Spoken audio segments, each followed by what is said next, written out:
पिता परमेश्वर को मैं धन्यवाद देता हूं। उपवास का दूसरा दिन परमेश्वर के चरणों में बैठते हुए उसकी स्तुति, उसकी महिमा, उसकी आराधना करने के लिए प्रभु ने कलीसिया को सहाय्य किया, इसलिए मैं प्रभु को धन्यवाद करता हूं। उपवास और प्रार्थना एक ऐसा समय आता है जब एक एक विश्वासी उस उपवास और प्रार्थना में बैठते हुए खुद को जांचते हैं कि क्या मेरी विश्वासी यात्रा जो मैं विश्वास में चल रहा हूं, जो स्वर्ग की ओर खत्म होने वाला है, वो यात्रा सही है या गलत है, या मैं कहाँ चूक गया हूं या पीछे हो गया है। ये उपवास और प्रार्थना हमें मदद करती है वो सारी बातों को आमीन बनाने के लिए। इसलिए कल से हम परमेश्वर की वचन पवित्र आत्मा के द्वारा सुन रहे हैं। कल भी पवित्र आत्मा हमसे बातचीत किया कि इन उपवास और प्रार्थना में हमें एक विश्वासी होते हुए हमें जांचना बहुत जरूरी है कि हम आज भी उस विश्वास में टिके हैं क्या। जो विश्वास हम पहले हमारे अंदर थे, उस विश्वास को हमें जानने के लिए आमीन पवित्र आत्मा कहते हैं कल। उसके बाद कि क्या हम प्रभु यीशु मसीह में अब इस अवस्था में सही है क्या हम प्रभु यीशु मसीह के साथ साथ चल रहे हैं क्या हम प्रभु यीशु मसीह के अंदर रहते हुए काम कर रहे हैं क्या प्रभु यीशु मसीह आमीन कहने वाली उस सारी बातों की पालन करते हुए आज इस उपवास और प्रार्थना में हम बैठे हैं क्या। ये सारी बात पवित्र आत्मा ने कल हमें आमीन एक बौद्ध के रूप में हर एक विश्वासी को इन उपवास और प्रार्थना में करने के लिए आमीन कहने वाला एक बात था कल कि खुद को जांचना। हम एक दूसरों को जांचते हैं तो बहुत सारे लोगों को गुस्साते, किसी को किसी की गलती निकालने के लिए पसंद नहीं है और किसी को किसी की गलती सुनने के लिए पसंद नहीं है। इसलिए पवित्र आत्मा वचन के द्वारा कहता है कि तुम खुद अपने आप को परखो कि तुम विश्वास में हो क्या नहीं, क्या तुम मसीह में हो क्या नहीं है।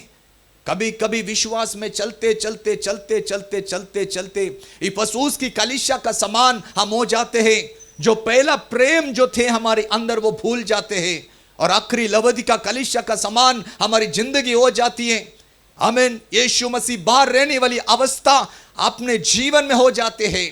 इसलिए वो बात ना होने के लिए पवित्र आत्मा इन उपवास और प्रार्थना में हर व्यक्ति को ये बोध देता है, आलोचना देता है कि जब जब परमेश्वर की वचन या जब जब हम परमेश्वर की सानिध्य में बैठे तो हम खुद को जांचना चाहिए, मैं मसीह में हूं क्या नहीं। आज बहुत सारे मसीहा लोग एक विभावना में गलत कर बैठते कि मसीह मेरे साथ है। उनको एक ऐसा आभास हो जाते हैं कि मसीह मेरे साथ है, पवित्र आत्मा मेरे साथ है। हो सकता है हम आराधना करते हैं, हो सकते हम प्रार्थना करते, हो सकते हम कलीसिया में आते, परंतु वो पवित्र आत्मा की सानिध्य और प्रभु यीशु मसीह की संगति को अनुभव नहीं कर पा रहे रहेंगे। ये उपवास और प्रार्थना ऐसी जगह है जहां पर हम आकर हमें जांचने के लिए अवसर मिलता है। जहां पर हम गलती किया उधर सुधारने के लिए, जहां से हम उतर गया है वापस चढ़ने के लिए, आमीन पवित्र आत्मा जो बोलते हैं उसके अनुसार चलने के लिए ये उपवास और प्रार्थना हमें साथ देते हैं। और इसीलिए कल से पवित्र आत्मा ने शुद्धिकरण करने के लिए यह मनसा के द्वारा आरंभ किया है। मालूम नहीं कहां जाकर खत्म हो जाएगा। इसलिए कल हर एक जन के साथ पवित्र आत्मा 3 व्यक्तित्व के बारे में बात किया। पहला था फिरौन के पाप क्षमा नहीं हुए। क्यों? ये कल हमको मालूमात हुआ। आज भी कलीसिया के अंदर फिरौन के समान काम करने वाले लोग हैं जो आराधना करते, प्रार्थना करते, परंतु फारो की आत्मा लेकर काम करने वाली कलीसिया आमीन आज भी है।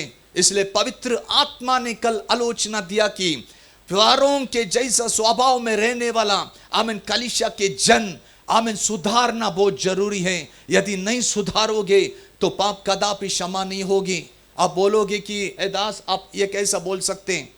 भले हम दुष्ट आत्मा को निकालने वाली आमीन सामर्थ को प्राप्त किया, भविष्यवाणी करने में हम बहुत माहिर हैं, हमें सब कुछ दिखता है, अंधकार की बात दिखते उजियाल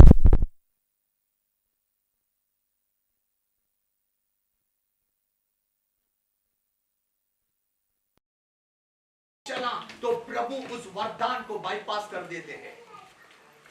अंत का समय में लोग आने वाले, कलीसिया का लोग वास्तव में यीशु मसीह के सामने आएंगे और कहेंगे, यीशु हमने आपका नाम से दुष्टात्मा को निकाला, हमने आपका नाम से भविष्यवाणी किया, हमने आपका नाम से अद्भुत कार्य चिन्ह चमत्कार किया, परंतु प्रभु यीशु मसीह कहेगा नहीं, मैं तुम्हें जानता नहीं, हे कुकर्म करने वाले लोग, मेरे सामने से तुम निकल जाओ, क्योंकि तुमने मेरी पिता की बातों को माना नहीं। आज हो सकता है कि हम इस उपवास और प्रार्थना में बैठा कहा ना कहा, किधर ना किधर हमने इस वचन का उल्लंघन किया, कहा ना कहा, किधर ना किधर हमने प्रभु यीशु मसीह और पवित्र आत्मा को दुखाया। और हो सकता है हम हमारी एक रास्ता से दूसरी रास्ता जा रहे, इसलिए कल पवित्र आत्मा ने हमें फिरौन की बातों को लेकर हमें वास्तव में हमें कलीसिया से बात किया है। दूसरा शाऊल एक अभिषिक्त राजा जो आराधना करने के समय पवित्र आत्मा उनके ऊपर आया और वो नबूवत करने लगे। लोग कहने लगे, अरे शाऊल भी भविष्यवक्तों की आमीन मध्य रहते हुए भविष्यवक्त बन गए क्या? ऐसी अवस्था में रहने वाला शाऊल जो नबी की रूप में थे, नबी हमें होने की वरदान प्राप्त किया था, भविष्यवाणी करने वाली बात उसके अंदर थी, परंतु परमेश्वर की बातों को उल्लंघन किया, उन्होंने कान नहीं दिया, उन्होंने परमेश्वर के वचन के ऊपर मन नहीं लगाया, इसलिए परमेश्वर ने हम उनको बाईपास कर दिया। हो सकता है हमारे जीवन में भी यह अवस्था चल रहा रहेगा। हम एक दूसरों को नहीं बोल सकते, यदि एक दूसरों को हमने बोला तो सामने वाला वास्तव में हमारी ठट्टा और मस्करी ही करेगा।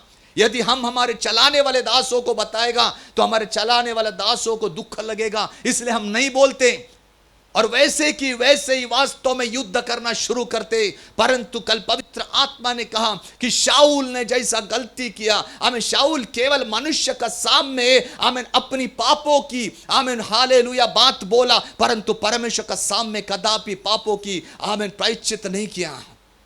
ऐसी बात भी है, हम हमारा दुख एक दूसरों को दिखाते, एक दूसरों को हम बोलते, परंतु प्रभु का सानिध्य में हम उन बातों को रखने के लिए शर्माते हैं। यस, दाऊद कहता है, यहोवे मैं जो पाप करता हूं वो पाप मेरे नजर के सामने है, और जब वो पाप मेरे नजर के सामने है मैं शर्मिंदा होता हूं, मैं शर्मिंदा होता हूं। ऐसी अवस्था में रहने के समय कल पवित्र आत्मा ने हमें कहा कि शाऊल का जैसा नहीं, आमीन, हमें परमेश्वर की वचन की और कान लगाने के लिए मन लगाना चाहिए। आमीन, परमेश्वर की वचन के द्वारा चलने के लिए मन लगाना चाहिए। और आखिरी व्यक्तित्व था यहूदा इस्करियोत, जो 3.5 साल प्रभु यीशु मसीह के साथ था। थोड़ा सोचिए, वो एक साधारण व्यक्ति यीशु मसीह के साथ नहीं था, वो साधारण व्यक्ति यीशु मसीह के पास आने के पहले था, परंतु जब प्रभु यीशु मसीह के पास आया 3.5 साल में उसकी जिंदगी को बदल दिया प्रभु यीशु मसीह ने।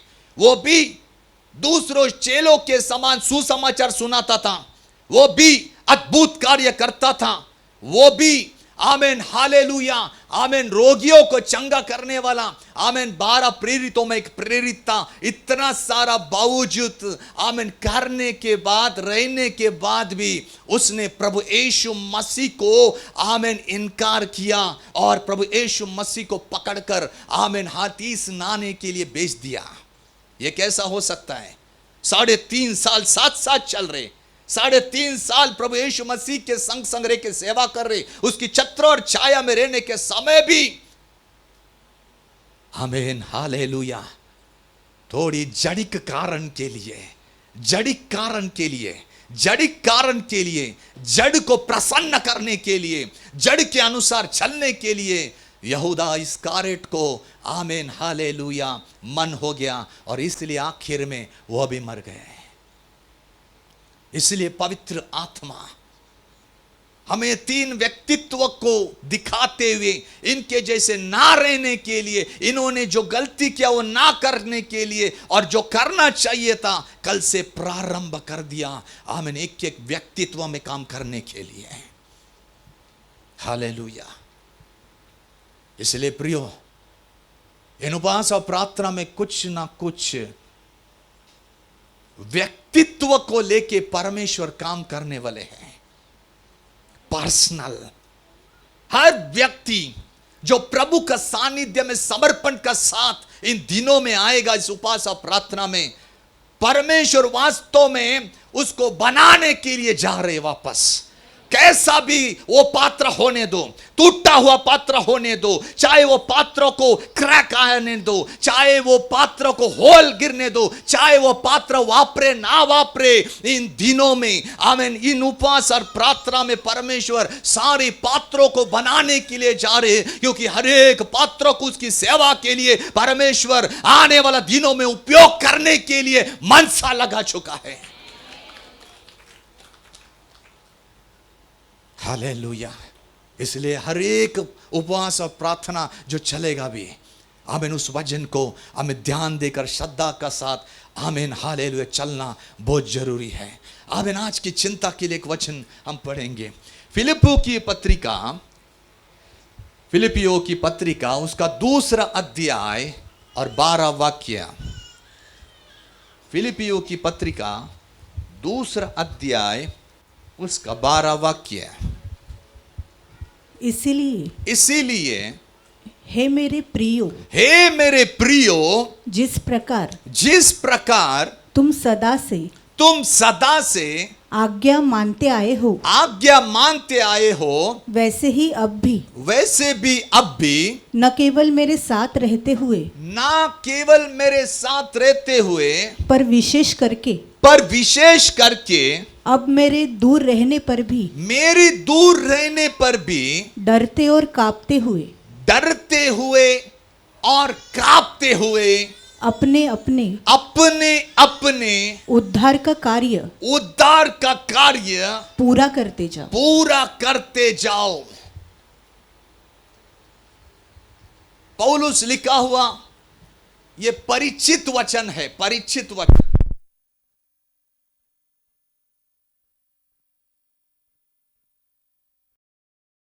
मालूम है अनेक दासों के द्वारा ये वचन करने के समय आपने उनके अंदर से पवित्र आत्मा की बातों को ग्रहण किया रहेगा, परंतु आज इस दोपहर के समय पवित्र आत्मा क्या बोलने के लिए जा रहे, प्रार्थना का साथ हमें बैठना बहुत जरूरी है। क्योंकि जिस समय ये वचन मेरे पास आया, एक डर और एक, आमीन, थर थर करने वाली बात मेरी जीवन में आ गया। मुझे अस्वस्थता आना शुरू किया। मैं सुस्त नहीं है, मैं कल से सुस्तता में नहीं है।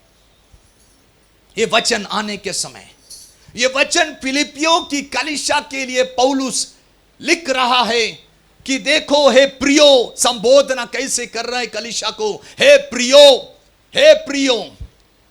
देखो, मैं जब तुम्हारे साथ था तो मेरी हर एक बातों को तुमने माना और चला और आशीष पाया तुमने, परंतु अब मैं तुम्हें यह बोध देना चाहता हूं, यह बोलना चाहता हूं कि मैं तुम्हारे साथ नहीं रहने के बावजूद भी तुम उनकी बातों को ध्यान देना। कलीसिया के लिए यह बात है। ये मत समझो फिलिपियों की कलीसिया के लिए लिखने के समय बात किया। मैं एक एक बात बोलने के समय, एक एक बात में किधर न किधर आपकी और मेरी गलतियों को पवित्र आत्मा उजागर करने के लिए मन लगा रहे। इधर लिखा गया है, दास कह रहा है कलीसिया से, मैं रहने के समय तो तुम ठीक ठाक रहते, मैं रहने के समय तुम वचन तो बराबर पालन करते, क्योंकि मैं तुम्हारे साथ हूं, और जब तक मैं तुम्हारे साथ हूं तो तुमको डर नहीं लगते। परंतु जिस दिन मैं तुम्हारे से दूर चला जाऊंगा दूसरी जगह में, उस दिन भी तुम मैं जैसे तुमको बोलता था, आमीन, जैसी वचन को पालन करने के लिए प्रयास में लेके आते थे, उसी रीति से तुम भी करना चाहिए। आज मैं कलीसिया से एक प्रश्न करता हूं कि इस कलीसिया से बाहर जाने के समय क्या सुनाया उस वचन के द्वारा हम, आमीन, अपनी जिंदगी को अपने जीवन में प्रयोग लाते हैं क्या नहीं लाते हैं? आज पौलुस कहता है, मैं नहीं रहने पर भी तुम मेरी बात जैसी सुनते आ रहे थे वैसे तुम हमें सुनना। दास कलीसिया के अंदर वास्तव में प्रचार करने के समय, वचन देने के समय, कलीसिया के अंदर तो हम बहुत निर्णय लेते हैं, बहुत वास्तव में रिजोल्यूशंस भी लेते हैं, हम समर्पण भी करते हैं, परंतु वो समर्पण, वो परमेश्वर का दिया हुआ हर एक वायदा कलीसिया का बार जब हम घर में जाते, हमारा दफ्तर में जाते, हमारी सेवकाई में जाते, क्या ये वचन जो हमने सीखा है दासों के द्वारा, आमीन, हालेलुया, क्या हम अपनी निजी जिंदगी में उपयोग करते हैं क्या नहीं? यह भी एक हमारे जीवन में रहने वाला, प्रभु को नापसंद होने वाली बात है। हालेलुया। पौलुस कह रहा है आगे, तुम डरते हुए और कांपते हुए अपनी उद्धार की कार्य सिद्ध करते जाओ। ऐसा सिद्ध है वचन, पूरा करते जाओ। जो पाया हुआ उद्धार है, पाया हुआ उद्धार, उस उद्धार के लिए तुम कार्य करते रहना। बहुत गंभीर वचन ही है, ध्यान करना। हमें ऐसा लगता है कि एक बार प्रभु यीशु मसीह को ग्रहण करने से हमें उद्धार पाया, बस उद्धार पाने से मैं स्वर्ग जाएगा। नो, आमीन, बहुत सारे काम हमें करना है, बहुत सारे प्रयास से आपको और मुझे जाना है, तब हम उद्धार होगा। अब नहीं, हम केवल उद्धार पाया है, उद्धार हुआ नहीं है। इसलिए पौलुस कह रहा है, तुमने प्रभु यीशु मसीह को ग्रहण किया, तुमने बपतिस्मा लिया, तुम मेरी वचन का पालन कर रहे। अभी मैं नहीं हूं इधर, परंतु ध्यान करना, तुम डरते हुए, दूसरा कांपते हुए अपनी उद्धार का कार्य पूरा करते रहना। फिलिपियों की मंडली के लिए लिखा हुआ चिट्ठी है यह।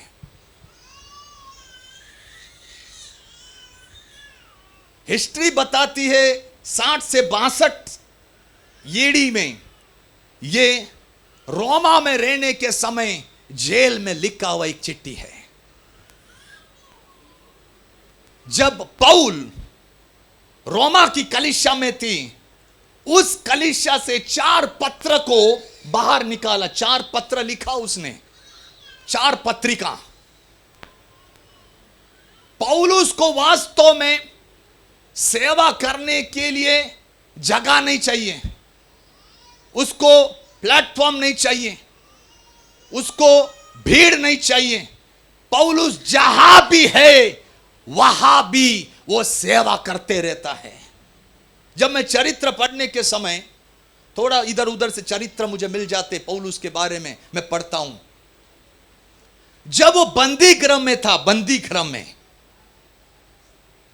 गृह में रहने के समय ध्यान करना, देखो उसकी सेवा को आमीन कितना गंभीर रीति से आमीन वर्णन करते हैं बाइबल। ये बाइबल में नहीं लिखा। हर एक 3 घंटे के बाद पहरेदार, जो पहरेदार होते, गार्ड, वो चेंज होते थे, चेंज हर 3 घंटे के बाद। हर 3 घंटे के बाद जो भी 3 घंटे के बाद आते, पौलुस उनको सुसमाचार सुनाते थे। किसको? ठीक है, 3 घंटे के बाद चले जाते थे, दूसरे 2 जन आते थे, दूसरों को सुना देता था। पौलुस बंदी गृह में भी आमीन स्वस्थता से नहीं बैठा, वो सुसमाचार सुनाते रहा। ये प्रभु का दास जो इस रीति से सेवा कर रहा है, वो कलीसिया को बोल रहा है, डरते हुए, कांपते हुए अपनी उद्धार का कार्य आमेन तुम पूरा करो। यानी कलीसिया को वास्तव में एक संकेतना देना चाह रहे, एक शत्रु के बारे में बताने जा रहे, कुछ तो है विश्वासी जीवन में कि उस उद्धार का कार्य पूरा करना है। आज विश्वासी लोग केवल बोलते यस उद्धार पाया नहीं, उद्धार होना चाहिए और उद्धार होने के लिए उद्धार में काम करना चाहिए। फिलिपियोस की पत्रिका रोमा की एक जेल के द्वारा बाहर निकलती है, 4 पत्र लिखा है उसने। यदि 4 पत्र का वर्णन देखेंगे, एक ही जगह में एक ही समय में लिखा है। सबसे पहला इफिसुस को हमने यही जगह से पत्र लिखा, इफिसुस। दूसरा पत्र जाता है कलोशियंस को, कलोशियन। अगर इफिसुस की पत्रिका पढ़ोगे और कलोसियों का पत्रिका पढ़ोगे, समान दिखेगा, सब समान। अगर जो पढ़ता है बाइबल, आमीन, मनन करता है, चिंतन करता है, तो उसको समझेगा कलोशियंस की किताब, कलोशियंस की आमीन पत्रिका में वही लिखा, इफिसुस की पत्रिका में वही लिखा, 90% सेम है। तीसरा पत्री आमीन लिखा है फिलिपियों के लिए। चौथा पत्री उन्होंने लिखा आमीन हालेलुया फिलेमोन को। ऐसे 4 पत्र बाहर निकले वहां से, उनमें से एक पत्र है आमीन हालेलुया आमीन फिलिपियोन की कलीसिया के लिए। पौलुस की ये कलीसिया के लिए एक बहुत बड़ा जिम्मेदारी है। बहुत जिम्मेदारी के साथ, प्रेम के साथ, विभावना ये पत्री लिखता है। अगर ये पत्री आप लिखे पढ़ेगा तो ये पत्री धन्यवाद की पत्री है। क्या है ये? यस, धन्यवाद। ज्यादा कुछ आपको मिलेगा नहीं, धन्यवाद की पत्रिका है। धन्यवाद दे रहे आमीन, क्योंकि पौलुस को ये कलीसिया ने 2 बार फाइनेंशियल हेल्प किया था। कितने बार? यस, कलीसिया ने मदद किया था। बल्कि पौलुस कदापि किसी व्यक्ति से आमीन पैसा सेवगाई में मांगा नहीं, कदापि किसी व्यक्ति को लेकर हमें पैसे के साथ सेवा नहीं किया। खुद काम करता था, आमीन, खुद काम करता था और सेवा करता था वो। परंतु फिलिपियों की कलीसिया ने पौलुस को 2 बार मदद किया। परंतु पौलुस आमीन केवल मदद नहीं, हमें केवल थैंक यू नहीं, पूर्ण धन्यवाद का साथ आमीन चिट्ठी लिख रहा है उनको, धन्यवाद के साथ। दूसरी बात पौलुस उनको बोल रहे हैं, देखो मैं आज तुमको एक बोध दे रहा हूं और यह बोध है तुम मसीह में हो तो मसीह के साथ साथ रहने के लिए मन लगाओ। किसी के साथ? बोलिए ना, यस, मसीह साथ साथ रहना चाहिए। दूसरा बोध दिया, तुम मसीह में रहना चाहिए। किसमें? यस। और तीसरा वो कह रहे कि जब ये 2 बात कर रहे, एक दिन ऐसा आएगा कि हम प्रभु का आमीन चरणों में विश्राम करने के समय हम मर जाएंगे, परंतु एक पुनरुत्थान की शक्ति है, वो शक्ति को प्राप्त करना बहुत जरूरी है। हालेलुया। कलीसिया इस बातों को ध्यान नहीं लगाती। पुनरुत्थान की शक्ति, जी उठने वाला सामर्थ। पौलुस बोलते मैं जी उठने वाली सामर्थ को हमें प्राप्त करने के लिए मन लगाता हूं। क्या करते हैं?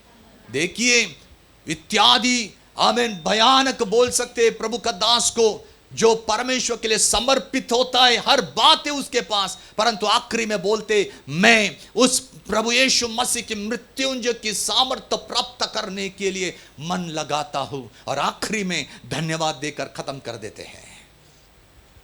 परंतु आज समझना है, ये एक बहुत बड़ा खतरा की चेतावनी है कि डरते हुए, कांपते हुए अपनी उद्धार की काम करते रहो। ये कलीसिया कैसा बना, यह भी समझना बहुत जरूरी है। कभी कभी विश्वास में चलने के समय किस रीति से कलीसिया खड़ा हो जाता है प्रभु का दास के द्वारा, वो विश्वासी को यदि समझ गया तो उस कलीसिया से वो कभी बाहर नहीं जाएगा। चाहे उस कलीसिया के अंदर उसे आशीष मिले, चाहे उस कलीसिया के अंदर उसे आशीष ना मिले, जिस बातों के लिए वो कलीसिया में आया वो नहीं मिलते उसे, परंतु यदि उसको मालूम पड़ा ये कलीसिया प्रभु यीशु मसीह ने कैसा स्थापित किया, वो व्यक्ति हमेशा वो प्रभु की दास की वचन के ऊपर, प्रभु का दास की जीवन को देखते हुए विश्वासी यात्रा में हमें चलना शुरू करेगा, वो कभी नहीं छोड़ेगा। ये कलीसिया कैसा हो गया है समझना बहुत जरूरी है। फिलिपियों की कलीसिया स्थापित करने से पहले इस कलीसिया जो फिलिपियों की कलीसिया है दूसरी मिशनरी यात्रा में किया। दूसरी मिशनरी यात्रा, पहले मिशनरी यात्रा अंतिको की कलीसिया में बरनाबस और पौलुस दोनों पवित्र आत्मा के द्वारा सेवकाई के लिए बाहर निकले। ध्यान करना, हर एक वचन, हर एक कलीसिया के पीछे कुछ तो हिस्ट्री है, और उस हिस्ट्री के द्वारा हमें समझना बहुत जरूरी है कि परमेश्वर उस कलीसिया से किस रीति से लगाव रखते हैं। क्यों फिलिपियों की कलीसिया से प्रभु यीशु मसीह लगाव रख रहे, क्यों परमेश्वर का दास लगाव रख रहे, समझना बहुत जरूरी है। पहले मिशनरी यात्रा खत्म होने के बाद ध्यान करना, दूसरी मिशनरी यात्रा में उसका साथीदार था बरनबास और पौल। ये दोनों कहने लगे, देखिए हमने पहली मिशनरी यात्रा में सेवा की, परंतु आप चलो हम जाते और देखते हैं कि विश्वासी लोग किस रीति से रहते हैं। हमने जहां जहां काम किया हम जाके देखना चाहते हैं कि वो किस रीति से रहते हैं। पौलुस देखो उसकी मन के अंदर क्या चल रहे हैं। केवल सुसमाचार सुना के वो लोगों को नहीं छोड़ रहे, केवल चंगाई और छुटकारा करते हुए लोगों को नहीं छोड़ रहे, परंतु वो आमीन ये बात के ऊपर मन लगाया, जिसी को मैंने सुसमाचार सुनाया हमें जाके मैं देखना चाहता हूं क्या वो परमेश्वर की वचन के अनुसार चल रहे, उसने प्रभु यीशु मसीह में हमें ग्रहण किया, क्या वो कलीसिया में जाते हैं, क्या वो प्रभु यीशु मसीह के हमें सिर के समान बढ़ रहा है क्या। ये पौलुस की मनसा थी, ये पहली शताब्दी के दासों की मनसा है। किसकी है बोलिए ना सब, आप मेरे साथ है क्या। हर एक में बोला जो वचन मैं जहां पर रुकूंगा वहां से एक नया आमीन बात निकलेगा। भले ये वचन आश्चर्य के, पर उस वचन के अंदर कुछ ना कुछ छुपाए। पहले शताब्दी की सेवक लोग वास्तव में ऐसे नहीं थे कि जिसको सुसमाचार सुनाए उसको छोड़कर आगे निकल गए। नो, पहले शताब्दी की सेवक लोग वास्तव में जहां भी काम किया उसको फॉलो जरूर करते थे। वो उनके पास वो जाते थे, उनको पूछते थे क्या कमी है कि तुम प्रभु में नहीं बढ़ रहे, और उनको बढ़ाते थे, उनको बढ़ाते थे। इसलिए पौलुस थिस्सलुनी की पत्रिका में लिखता है आमीन हालेलुया, तुम एक दूसरों को हमें मदद करो, एक दूसरों को आधार दो, एक दूसरों को उठाओ। इस कारण के द्वारा पहले शताब्दी, परंतु आज की शताब्दी में ऐसा मिलता नहीं है। आज की शताब्दी में केवल आमीन हम आमीन हाल देखने के लिए मिलते, अनेक दास लोग प्रचार करते, विश्वासी सुने ना सुने, हमें बपतिस्मा ले ना दे, आमीन ये सारी बात बढ़े ना बढ़े, कलीसिया बढ़ रहे, बस उसी के ऊपर ध्यान है। आमीन पहली शताब्दी और आज की शताब्दी में कितना फर्क है, और इसीलिए कलीसिया बढ़ती नहीं है, इसलिए सेवकाई बढ़ती नहीं है, क्योंकि उस जगह में वास्तव में हम एक दूसरों से आमीन सही रीति से परिचय नहीं रखते। There is no relationship. एक रिलेशनशिप बनना बहुत जरूरी है। हालेलुया, एक रिलेशनशिप मेंटेन करना बहुत जरूरी है। ये पौलुस वास्तव में हमें बताते हैं क्या हम हमारे साथ रहने वाला जो विश्वासी है, जिसे हमने प्रभु में लेके आए, या किसी को हम सुसमाचार सुनाते हैं, क्या केवल सुसमाचार सुना के वो सुनेगा? नहीं, हमें रिलेशनशिप मेंटेन करना है, हमें एक नाता तैयार करना है। जब तक यह नाता आप और मैं नहीं करेगा, लोग आकर्षित नहीं होंगे, कदापि आकर्षित नहीं होंगे। पौलुस के मन की अंदर यह है आमीन हालेलुया कि चलो जाके देखते हैं विश्वासी लोग किस रीति से आमीन काम कर रहे हैं। सेवकाई में सबसे पहला प्राधान्य बात होती है फॉलो अप करना उस बातों के लिए। परंतु बरनबास उसके साथ लड़ाई करते, क्योंकि उनको आमीन उनका सहकर्मी मार्कुस को लेके चलना है। पौलुस मार्कुस को पसंद नहीं करते, मार्कुस को पसंद नहीं करते, इसलिए झगड़ा हो जाते उनमें। झगड़ा होने के बाद आमीन पौलुस आमीन सिलास को लेते हुए वास्तव में एशिया माइनर में आना शुरू करते, जहां प्रचार करने के लिए। एशिया माइनर, पौलुस को कोई साथ में है नहीं है, साथ में उसका कोई चिंता नहीं। पौलुस को एक ही है, प्रभु यीशु मसीह का सेवा करना है मुझे। जब वो एशिया माइनर में आते हैं तब वास्तव में एक बात उधर हो जाती है, उधर पवित्र आत्मा उसे मना करते हैं सेवा करने के लिए। देखिए अभी एक ऐसा प्रभु का दास जो सुसमाचार में मास्टर बोला जाते उसे, यदि उसके मुंह के अंदर से अगर सुसमाचार के शब्द बाहर निकलते, सामने वाला व्यक्ति प्रभु यीशु मसीह को ग्रहण करना है, ऐसी व्यक्ति को आमीन पवित्र आत्मा बोल रहे एशिया माइनर में वास्तव में सेवा नहीं करने का, ऐसा लिखा है। आमीन आप पढ़ोगी यदि आमीन प्रेरितों के 16 अध्याय में उसकी 6 वाक्य में देखिए, बहुत अलग बात है ये। हाँ, प्रेरित 16 अध्याय का 6 वाक्य। वे फ्रुगिया हाँ और गलातिया हाँ प्रदेशों में से होकर गए, हाँ क्योंकि पवित्र आत्मा ने हाँ उन्हें एशिया में वचन सुनाने से मना किया। देखो, पवित्र आत्मा ने एशिया माइनर में आमीन सुसमाचार सुनाने से क्या किया, बोलिए। यह सेवकाई की दूसरी प्राधान्य है, पवित्र आत्मा की बातों को मानने के लिए। कलीसिया वास्तव में सेवा करने के लिए मानने, कलीसिया सेवा करने के लिए, सुसमाचार सुनाने के लिए, रोगियों लोगों के लिए प्रार्थना करने के लिए, आमीन हॉस्पिटल में जाके उनको वास्तव में काउंसिल करने के लिए कलीसिया वास्तव में तैयार है। परंतु कलीसिया आमीन कहां पर कमजोर गिरती है, वो पवित्र आत्मा की बातों को मानती नहीं है, सुनती नहीं है।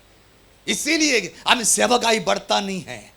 वो मन के अनुसार काम करते, पवित्र आत्मा जो कहते हैं वो नहीं करते। हमें पवित्र आत्मा जो बोलते वो नहीं करते, और जो नहीं करने का हमें वो करते। इसलिए आज विश्वासी लोग हमें सेवकाई नहीं कर पा रहे।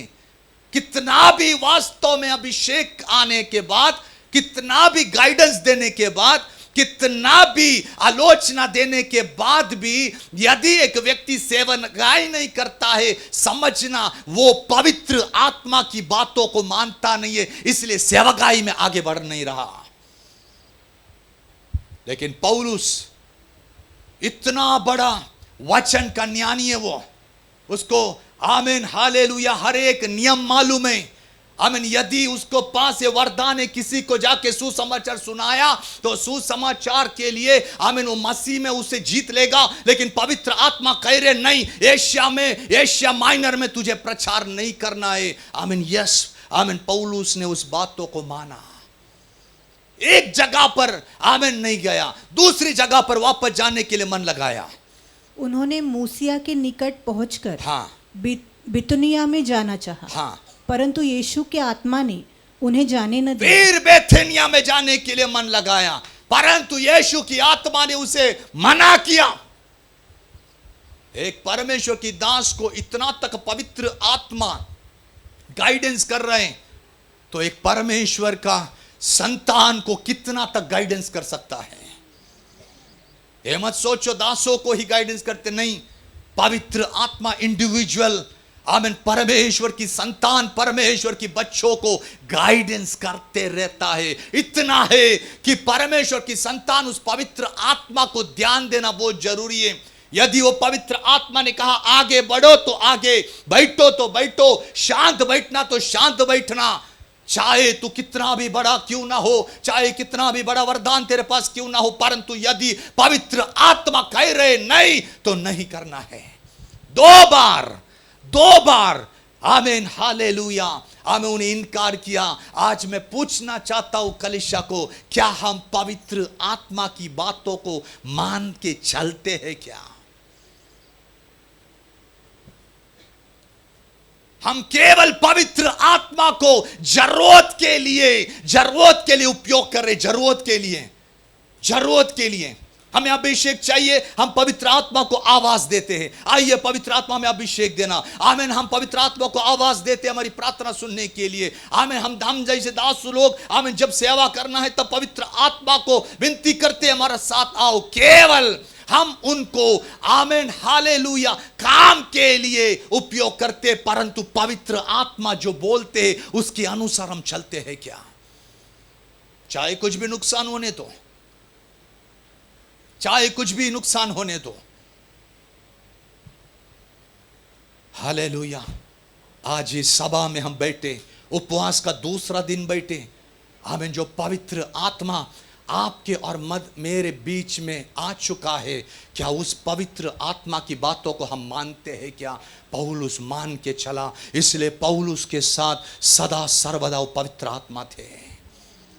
हालेलुया। गंभीर बात है, ऐसा परमेश्वर का दास जो पवित्र आत्मा की बातों को मानते हुए चलते, ऐसी दासों के लिए परमेश्वर वास्तव में दरवाजा निश्चित खोलते। ऐसे विश्वासी लोग जो पवित्र आत्मा के द्वारा चलते, सुनते हैं। क्या ये बात दासों का जीवन में है? क्या परमेश्वर का संतान के जीवन में नहीं होगा? हमारे घर में यदि तकलीफ है, हमें पवित्र आत्मा उस तकलीफ को नहीं निकालेगा। हमारा पति सुधरता नहीं है, हमें उसको सुधारने के लिए पवित्र आत्मा सक्षम नहीं है क्या?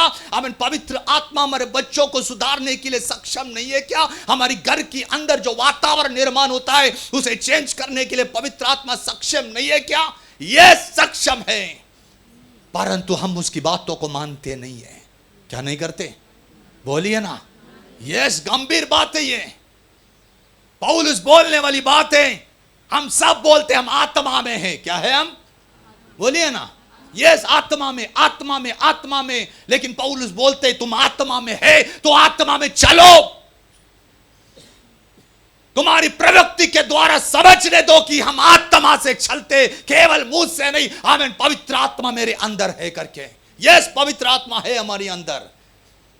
कोरिन्थ की पत्रिका में हमें पौलुस कहता है जो प्रभु यीशु मसीह को ग्रहण करते उस समय पवित्र आत्मा का बिना वो प्रभु यीशु है करके कभी बोल नहीं सकते। पवित्र आत्मा आते, लेकिन उस पवित्र आत्मा जो अंदर है उसको काम करने के लिए आप और मैं कार्य करते हैं क्या?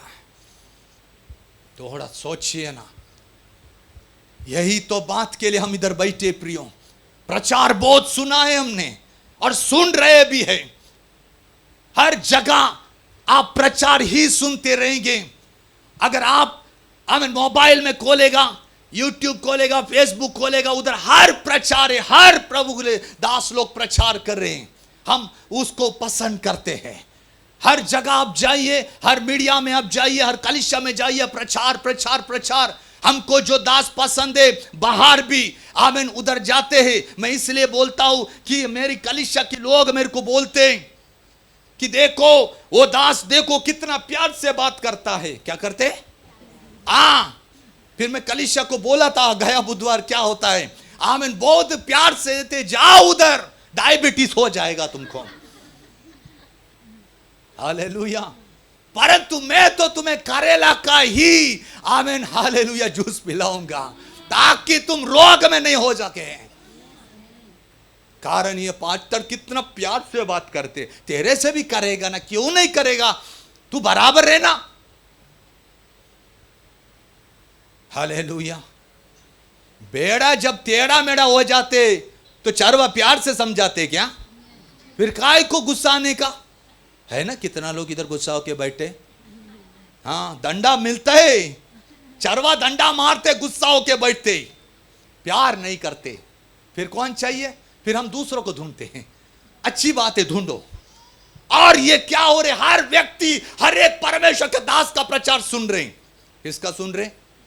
हाँ, परंतु सही बोलो ना, हमारे दासों का वचन सुनते हैं क्या? आत्मा से। हाँ, पवित्र आत्मा इधर है। हालेलुया। थोड़ा सा खोल देंगे, हालेलुया, दूसरा इसमें चले जाएंगे। ये क्या बोल रहे? अरे सब जगह में यही है। एक परमेश्वर का दास दूसरों को आमीन उसकी आमीन शिक्षा के ऊपर कलंकित ही कर रहे हैं और इसी के द्वारा हमको अच्छा लगते हैं। मैं इनकार नहीं करते, आप देखते रहो। परंतु इस वचनों को सुनने के द्वारा केवल बुद्धि बढ़ती है। क्या बढ़ती है? Yes, head knowledge. और इस हेड नॉलेज के समय कभी कभी हमारे दास, हमारे पास्टर लोग के सामने हम खड़ा रहे कि हमारा पास्टर को झाड़ देते हैं हम वचन से। होता है कि नहीं? क्यों? कहां से आया ये शक्ति? आमीन। वो दास के बारे में हमने देखा, परंतु वो दास किस लिए बोला वो हमें पता नहीं है।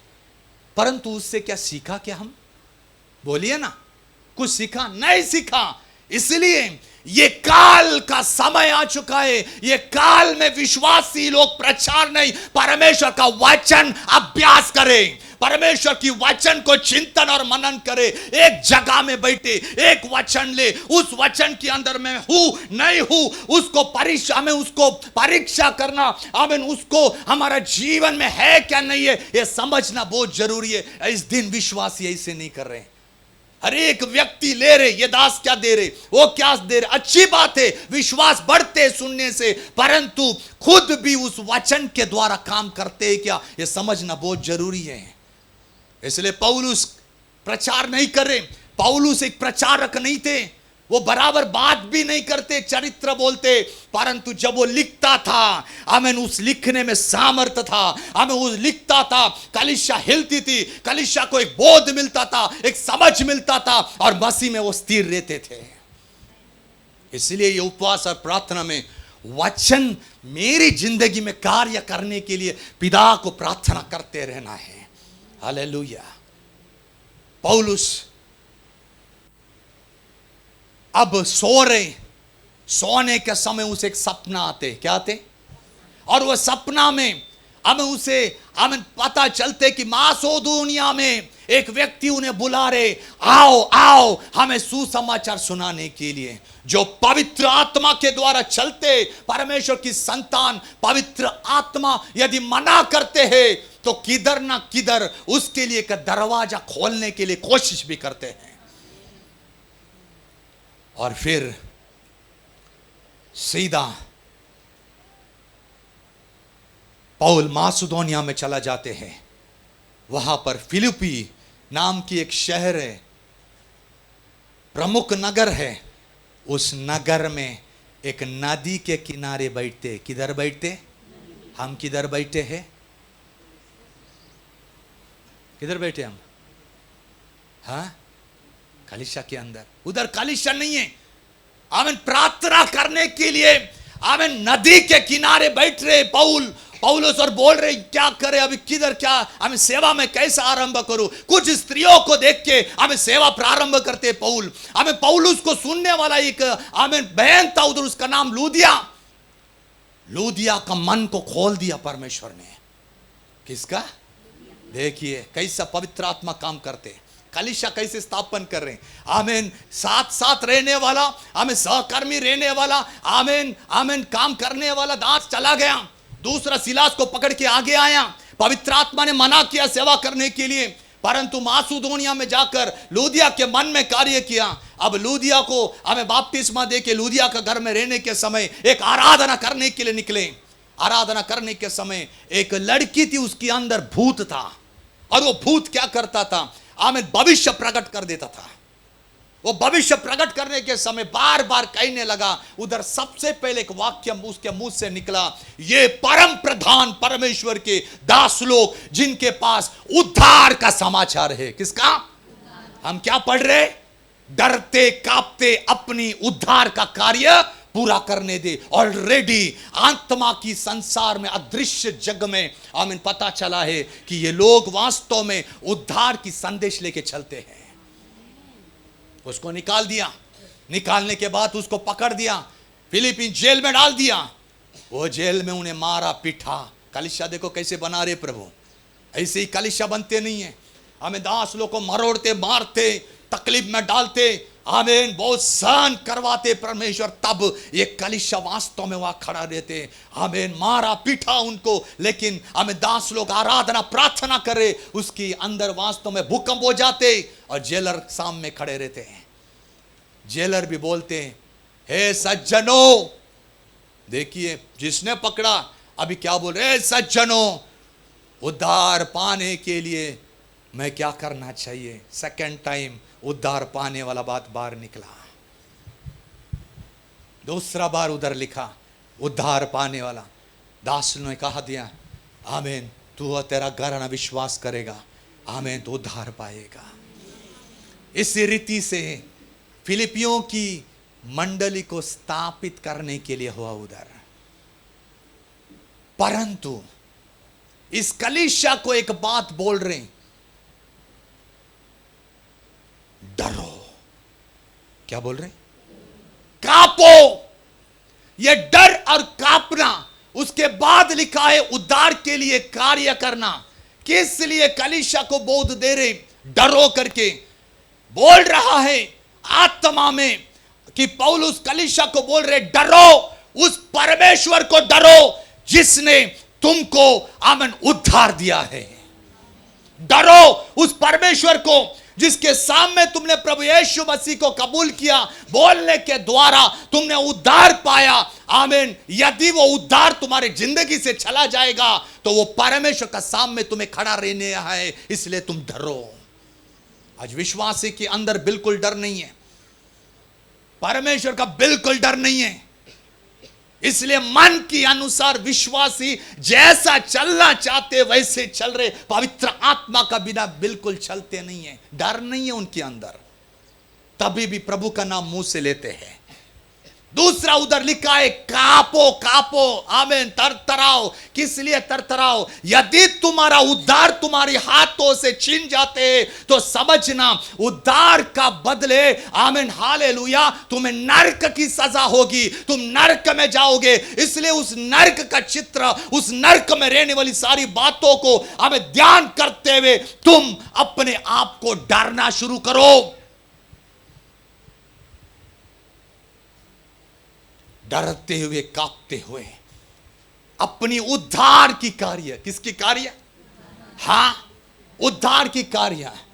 अब उद्धार क्या है यह भी समझना बहुत जरूरी है, तब नहीं समझेगा हमको। फिर क्या है उद्धार का व्याख्यान? सिंपल में बोलता हूं आपको, उद्धार का व्याख्यान यह है, एक व्यक्ति पाप किया है और उस पाप करने के कारण उसको न्याय विधि है, समझ लो, और न्याय विधि रखा गया है, उसके अंदर जो सजा है वह नरक की सजा है। समझ में आया? एक व्यक्ति पाप किया, पाप करने के द्वारा न्याय विधि के सामने खड़ा रहा, न्याय विधि में सजा सुनाया जाएगा नरक, अनंत काल का मरण, जीवन नहीं मरण, ये उसके लिए है।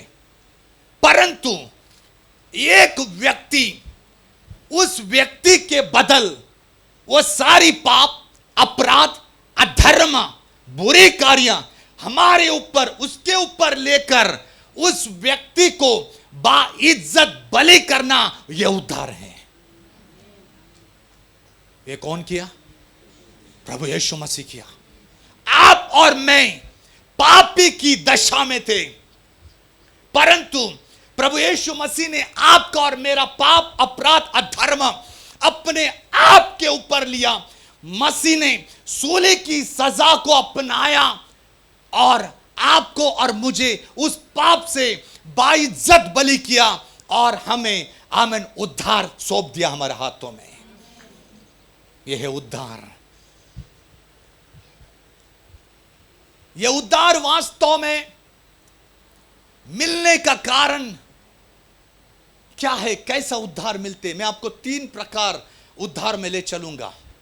पहले वचन में आपको पढ़ाऊंगा, रोमी की पत्र 10 अध्याय उसकी 9 वाक्य रहेगा। रोमी 10 का 9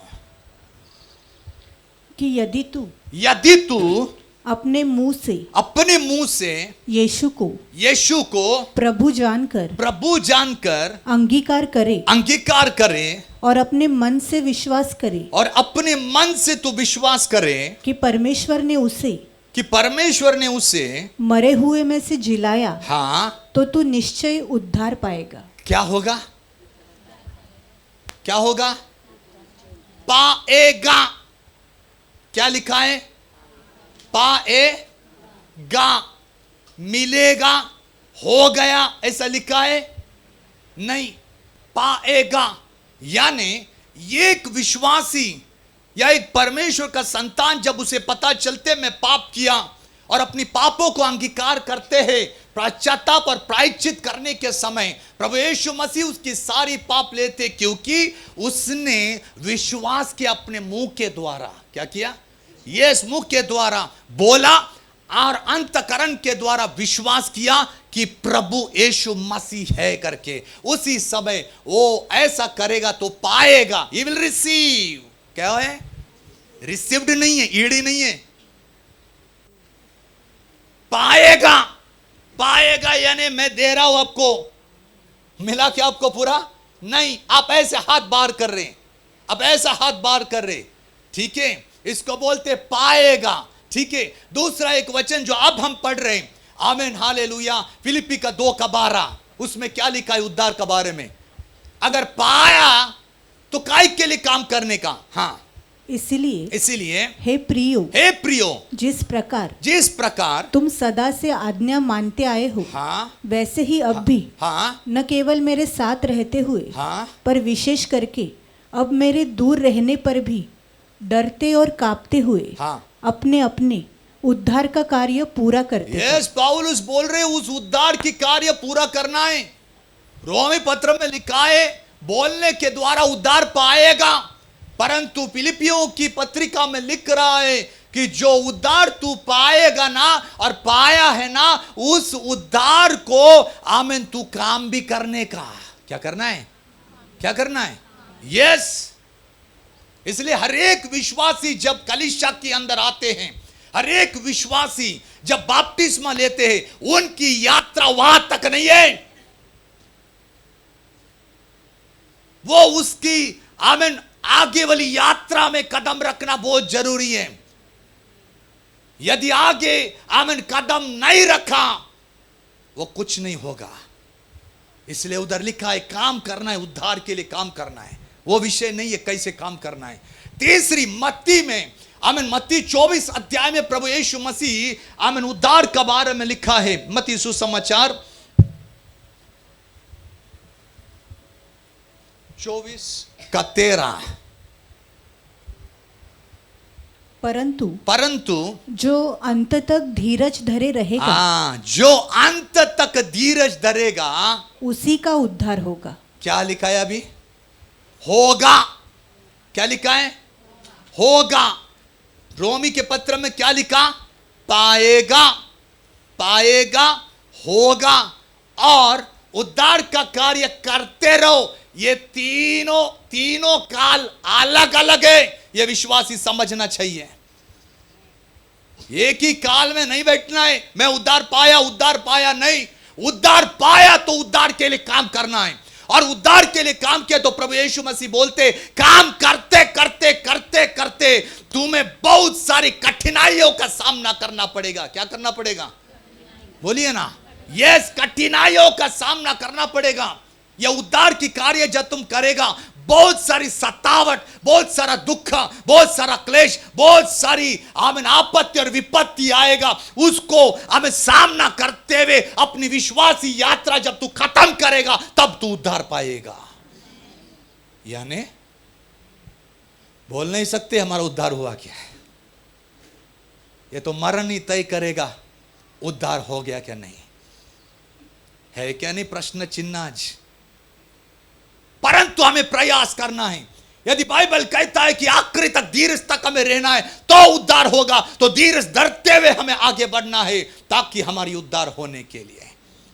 परंतु पौलुस क्यों बार बार मैं उधर लेके जा रहे आपको, क्यों पौलुस बोल रहे हैं डरो, बोल रहे हैं आमीन कापो, डरो और कापो है ना, शब्द वही है, कापो। क्यों? मैं एक भाग आपको बताया। हो सकता है पौलुस बता रहे जो उद्धार तुमने पाया यदि वो खो जाएगा तो तुमको प्रभु का सामने खड़ा रहना है।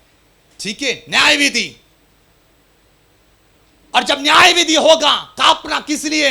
क्योंकि वो न्याय विधि यदि उद्धार खो दिया आपने और मुझे, सीधा हमें नरक में डाला जाएगा। उधर कोई भी आमीन हालेलुया आमीन क्या बोलते, सॉफ्ट कॉर्नर नहीं है उधर। कोई भी नहीं। सीधा जैसे प्रभु यीशु मसीह आमीन बोलते हैं, कुकर्म करने वाला, तूने मेरे पिता की बातों को नहीं माना, इसलिए तेरे लिए काल कोठरी रखा गया है, जहां पर दांत पीसना और अंधेरा है, वो नरक है। उसी रीति से वो न्याय विधि हो जाएगा, इसलिए डरो। दूसरा भाग है, क्यों डरो? दूसरा, हां, क्यों कांपना है? पौलुस कुछ तो संकेत ना दे रहे अभी कि एक शत्रु है, एक शत्रु है, वो शत्रु तुम्हारे उद्धार को बर्बाद कर सकता है, उसकी ओर पौलुस लेके जा रहे अभी। एक शत्रु है। अभी शत्रु बोले तो हमें हर समय शैतानी दिखते हैं, शत्रु बोले तो अंधकार की सामर्थ दिखते हैं, यस वो है, परंतु वो दूर में है, दूर में। ये जो शत्रु जो है, ये पास वाला शत्रु है। कौन सा शत्रु है? सब बोलिए।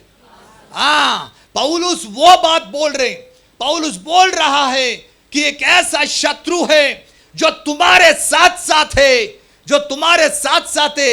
यही शत्रु तुम्हारे उद्धार को बर्बाद कर सकता है, शैतान नहीं। कैसा गुमराह करते देखो।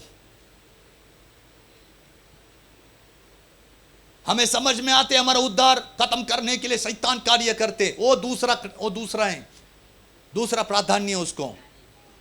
फर्स्ट प्राधान्य जो शत्रु के बारे में पौलुस बोलना चाहता है, जो उद्धार को खत्म करता है, वो स्वयं हमारे शरीर के अंदर है। किधर है वो? शैतान को छोड़ दो। हम बार बार उसके ऊपर ध्यान देते, वो करते, वो ऐसे करते, वो करते, वो बोलते हैं प्रभु कर रहे, मैं उसके पीछे नहीं है, जरूरत भी नहीं है। वो तुम्हारे काम के लिए, मेरे काम का क्या हो सकता है, छोड़ दिया। परंतु पौलुस कहता है तुम्हारे शरीर के अंदर है। किधर है?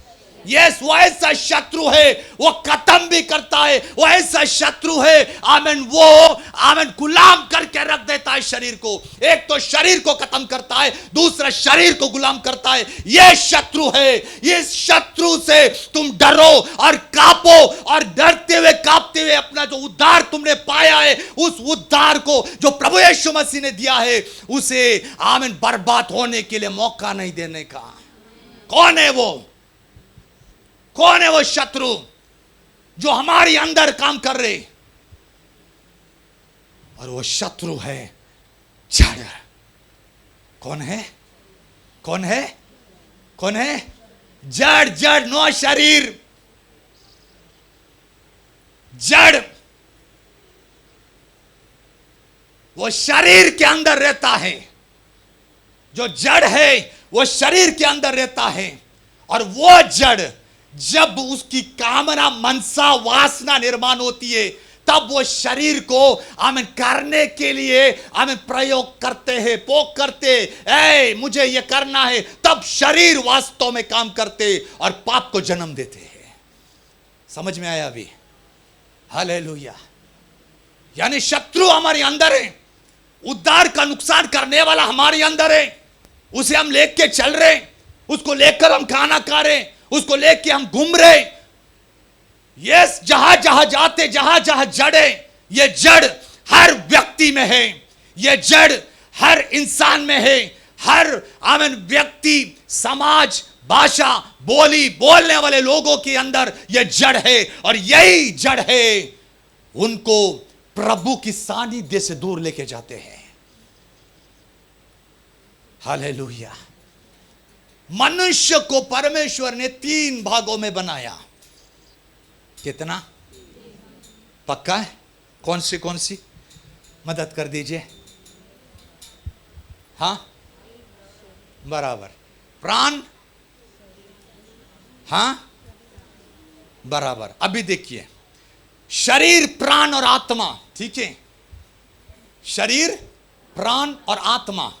अब पवित्र आत्मा में दिया गया है, हमें दिया है कि नहीं? हाँ, जब हम प्रभु यीशु मसीह प्रभु है बोलने के समय पवित्र आत्मा आ जाते हैं।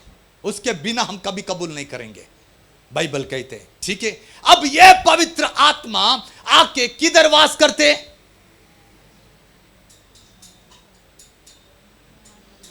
हाँ, दिल में, हाँ मन में।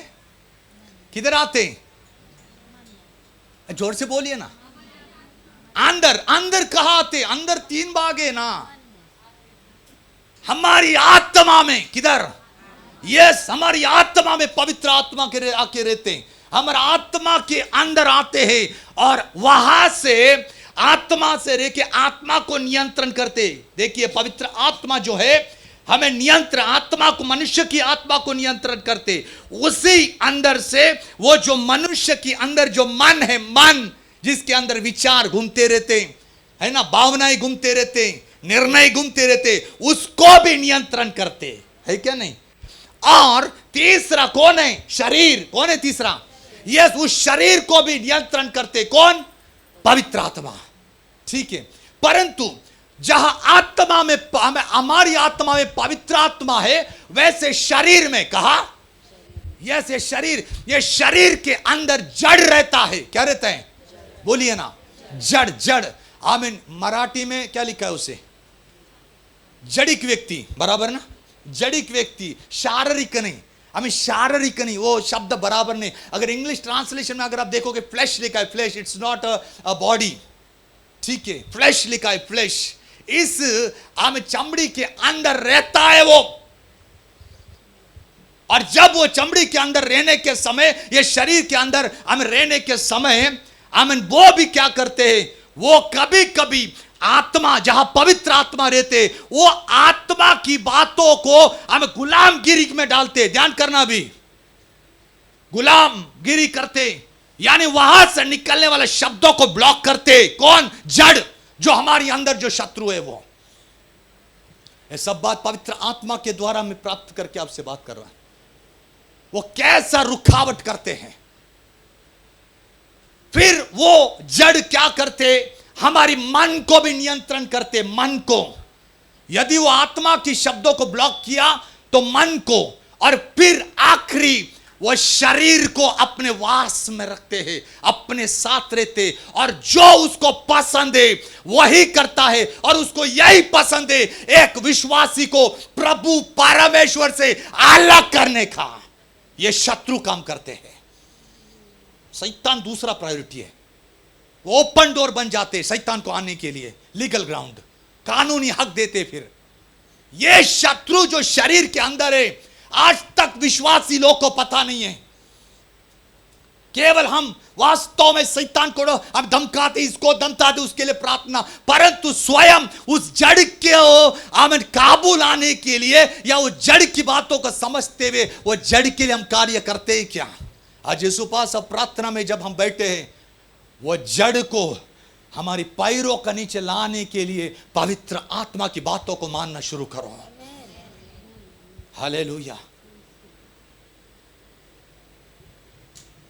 एक बात आ जाती है, करो करके। जड़ बोलते करो, परंतु उसी समय में एक दूसरा आवाज आना शुरू कर देते हैं हमारे अंदर, मत करो। एक उदाहरण मैं देता हूं आपको। आराधना का दिन का समय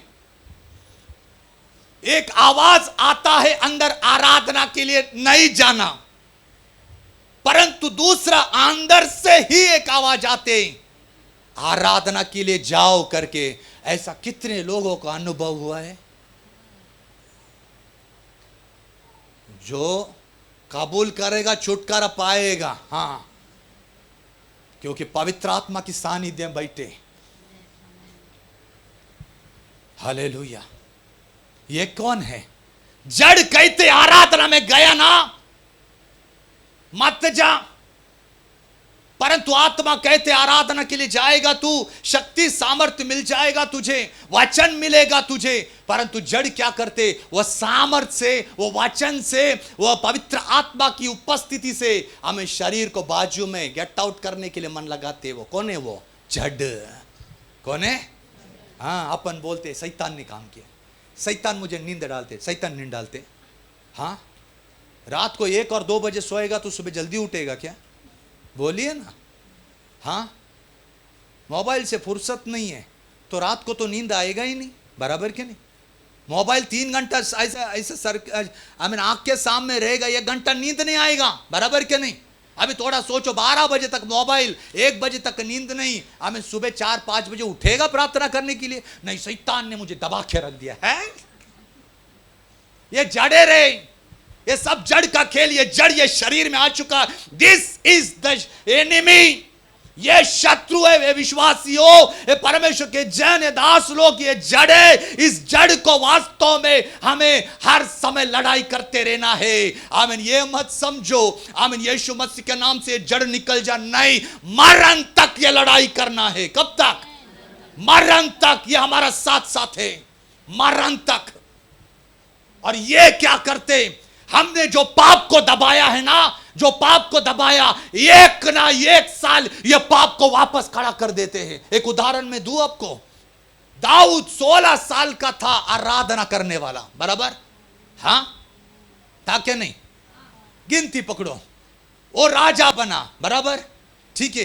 राजा बनने के बाद वो परमेश्वर को डरते थे, परंतु आमीन बेत्शेबा को नहाने के आमीन देखने के समय एक व्यभिचार की मन उनकी मन में आया कि नहीं?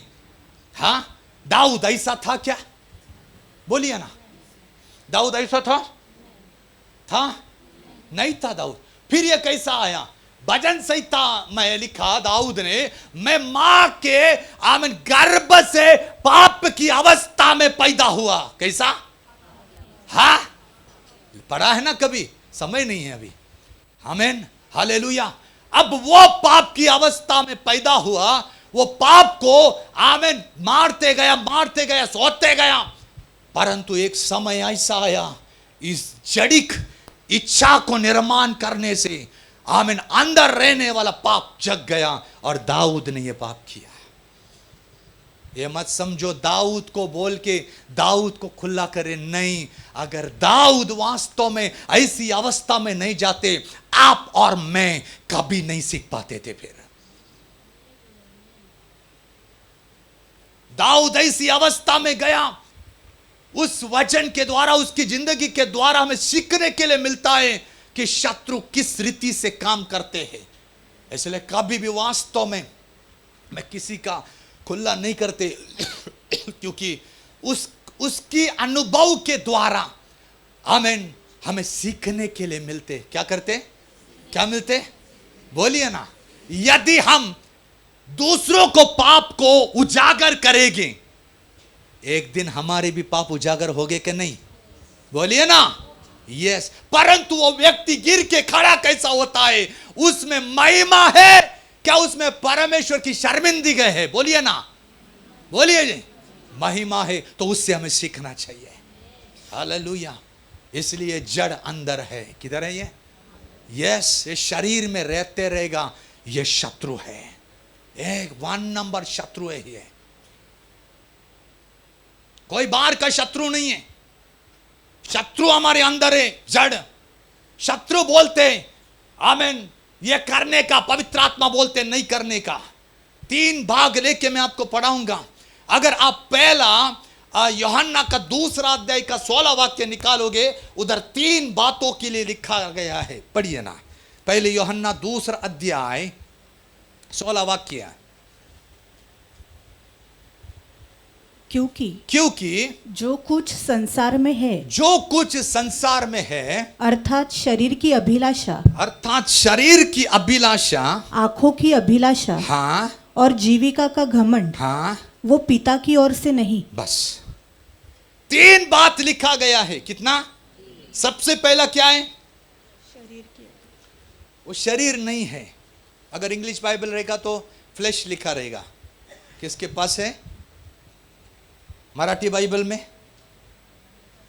हाँ, देहाची, उधर देह लिखा है, परंतु वो फ्लेश है। ठीक है। जड़ क्या है? जड़। ये जड़ वास्तव में वासना निर्माण करते हैं। शरीर की वासना किसका है? परंतु ये समझने के लिए ध्यान करना, परमेश्वर ने मनुष्य को स्वेच्छा दे दिया हाथ में, स्वेच्छा, सेल्फ विल। क्या दिया? परमेश्वर ने मनुष्य को कैसे बनाया? समानता, स्वरूप, ठीक है, पवित्र आत्मा अंदर, और साथ साथ सेल्फ विल दिया। ये ऐसा नहीं बोला ये तुझे करना है, ऐसा बोला है नहीं। एक सेल्फ विल दिया, स्वेच्छा, कि यदि तुम गलत करेगा तो ये सजा तुम्हें भोगना पड़ेगा, परंतु यदि तू सही करेगा तो तुझे ये आशीष मिलेगा। ये एक विश्वासी का सामने परमेश्वर ने रखा, आदम के सामने। उसी रीति से आप बोलोगे ये जड़ क्यों परमेश्वर ने रखा? ये जड़ इसलिए रखा कि आमीन, मेरे जन आखिरी तक उससे लड़ते मेरे पास पहुंच सकते हैं करके। अगर जड़ नहीं है, विश्वासी एकदम साधारण, उसके जीवन में कोई तकलीफ नहीं है, और जिसके जीवन में तकलीफ नहीं है, आमीन, वो स्वर्ग राज्य कभी पहुंच नहीं पाएंगे। वो स्वर्ग राज्य पहुंच नहीं पाएंगे। अब शरीर बोलते हैं, एक उदाहरण लेके बात करते हैं। बाइबल में लिखा है अपनी पड़ोसी के घर में बार बार, कितने लोग जाते फ्लैट का बाजू में? जाते नहीं बोलेंगे, ठीक है। लिखा है बार बार मत जाओ, लिखा है ना? पढ़ा है कभी? अभी पढ़ाने का समय नहीं है, मेरा समय खत्म है। मत जाओ लिखा है, परंतु ये जड़ को पसंद है। क्या है पसंद? क्योंकि ये जड़ ने देखा है जब तुम पहले समय गया था तो उधर वास्तव में परमेश्वर की महिमा नहीं हो रही थी बाबा। उधर क्या हो रही थी पता है? एक दूसरों का विषय काराफूसी हो रही थी। उधर एक दूसरा का विषय ऊपर नीचे, एक दूसरा का कपड़ा आमीन निकालने वाली बात देख रहे। वो जड़ को पता नहीं है क्या? जिसके साथ हम चलते फिरते सोते, उसे पता चलते। फिर वो जड़ क्या करते हैं? आमीन, शरीर को हम उलझाते, चलो हमें बार बार जाओ। इसलिए क्या होते, हमारा मन बेचैन होते, चलो मैं कब जाएगा, चलो मैं कब जाएगा, चलो मैं कब जाएगा। ये कौन करते हैं? साथ साथ पवित्र आत्मा बोलते हैं रे वचन में लिखा है नहीं करने का, ये मत जाओ। होता नहीं है ऐसा। ये दोनों के बीच में एक लड़ाई हो रही है जो शरीर के अंदर है। पौलुस बोल रहा है आमीन, हालेलुया, आमीन, कि शरीर के अंदर दो युद्ध है। रोमी पत्र आमीन उसकी हालेलुया 7 अध्याय 22 वाक्य। एक युद्ध शरीर के अंदर हो रहा है, एक शत्रु शरीर के अंदर है। क्योंकि मैं भीतरी मनुष्यत्व से तो परमेश्वर की व्यवस्था से, मैं परमेश्वर की व्यवस्था से बहुत प्रसन्न रहता हूँ। मेरी भीतरी जो मनुष्य है जहां पर पवित्र आत्मा रहता है उस व्यवस्था से मैं प्रसन्न होता है। परंतु मुझे अपने अंगों में अभी क्या हुआ? किधर आया? किधर रहते शत्रु? बोलिए ना। उपवास का दूसरा दिन में आवाज इतना कम है, पता नहीं 21 दिन में अगर परमेश्वर ने कहा तुम्हें यरीहो के दीवार को घूमना है और जोर से चिल्लाना है ताकि दीवार टूट जाए, तो कैसा आवाज करेंगे हम? ऐसा? हालेलुया, हम जोर से आवाज करेंगे। हालेलुया, क्योंकि हम सामर्थ पाने वाले लोग हैं। धीरे धीरे धीरे धीरे धीरे धीरे आमीन। पौलुस कहता है आमीन, एक मनुष्य धीरे धीरे धीरे करके बदलावत हो जाते हैं। हालेलुया। मराठी में लिखा है अंश अंश करून एक माणसाची बदलावत हो जाती है, होती है। बहुत कठिन हो जाते हैं मराठी में, हिंदी में आने के समय वोकैबुलरी पूरा खत्म, हमें बर्बाद हो जाते। लेकिन आप मुझे सहन करते, इसलिए प्रभु को धन्यवाद। हालेलुया। उधर लिखा है मेरी दूसरी अंगों में क्या चल रहे? दूसरे प्रकार की व्यवस्था दिखाई पड़ती है। दूसरी प्रकार की व्यवस्था। कौन सी प्रकार की व्यवस्था है? जो मेरे शरीर को पसंद नहीं है, परंतु भीतरी मनुष्य के अंदर जो व्यवस्था है वो मुझे पसंद है। ये शरीर के अंदर युद्ध है। हालेलुया। ये पौलुस बोलने वाला वाक्य है। शरीर, आमीन, वो क्या करते? वो शरीर को परमेश्वर की वचन को तोड़ने के लिए मजबूर कर देते। इसलिए हे विश्वासी, यदि हमारी मन के अंदर शरीर के द्वारा परमेश्वर की वचन को तोड़ने वाली बात मन में उगम हो रहे, तो वचन की आश्रय लो। किसका? बोलिए ना, किसका? किसका? वचन की आश्रय लो। देखो कि वो वचन में है क्या नहीं, जो मेरे अंदर, आमीन, हालेलुया, उठा है, जो मेरे शरीर को करने के लिए, आमीन, बोल रहा है, क्या वो मेरा परमेश्वर है क्या नहीं है। वचन की आश्रय लो। और ये वचन की आश्रय आपको कब मिलेगा? जब आप सुनोगे करके। समझते क्या आप? जब आप एक वचन सुनते हैं तो उस वचन के अंदर हमें एक सीख मिलती, एक बोध मिलते, वो बोध वास्तव में कभी भी काम में आ जाएंगे। कई साल पहले मैं एक बात बोलता हूं, मैं कैसे काम हो जाते अगर देखने से और सुनने से। कम से कम मुझे लगता है 10 साल पहले की बात मैं आपको बोल रहे, मुरबाड़ का। मैंने एक व्यक्ति को, कॉमनली मैं प्रार्थना करता हूं पानी के ऊपर और तेल के ऊपर, ठीक है, क्योंकि वो पानी और तेल के द्वारा बहुत सारे अद्भुत कार्य होते हैं, बहुत अद्भुत कार्य। लेकिन मेरा यह है कि विश्वासी उस तेल और पानी के ऊपर भरोसा ज्यादा नहीं रखना चाहिए, परंतु क्या करें, उनका विश्वास से तो करना पड़ते, बहुत अद्भुत कार्य होते। तो 10 साल पहले जब मैं मुरबाड़ में था तो सब बोलते प्रार्थना करके तो पानी में, प्रार्थना करके तो पानी में, प्रार्थना करके में देते थे, उसके द्वारा बहुत सारे अद्भुत कार्य होते थे। ये एक बहन ने देखा 10 साल पहले, और ऐसा हुआ कि उसकी पानी पीने की हंडा में एक जहरीला पाल क्या बोलते उसको, पाली बोलते, हाँ, छिपकली गिर गई। छिपकली गिर गई, बहुत जहरीली है वो, बहुत भयानक है उधर। आमीन। अपना कलीसिया में आएगा तो इधर उधर घूमते रहते, हाँ, संडे में किसी के इधर, किसी के सर के ऊपर डिस्को डांस हो जाते उधर। हालेलुया। जहरीले एकदम। उस समय में आया जाया करता था इधर से, मेरा फोन भी नहीं लगा। वो बहन ने देखा। देखिए, मैं आपको बोलते सीखने से क्या होते, मेरा दास नहीं है साथ में, फोन नहीं लग रहा क्योंकि मेरे पास फोन नहीं है, मैं क्या करूं, मेरा बच्चा ऑलरेडी पानी पी चुका है, वो ऑलरेडी, और वो बेहोश हो गया है। मैं दवाखाना भी नहीं जा पाती है क्योंकि पैसा कम था वो टाइम, मुरबाड़। आमीन। अभी तो अब आएगा तो उसका नक्शा बदल गया पूरा, ठीक है। उसने, आमीन, ये मैं एक वचन सुनाया था, वो वचन ऐसा था कि 12 साल, आमीन, खून बहाने वाला, आमीन, हालेलुया, हम एक स्त्री ने यीशु के कपड़े को जाके स्पर्श किया और चंगा प्राप्त किया।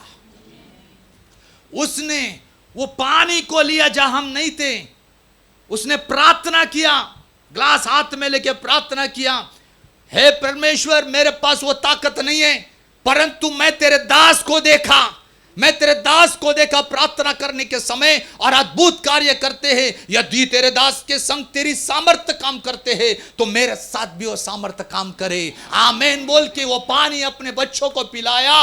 15 मिनट में वो बच्चा उठ के खड़ा हो गया।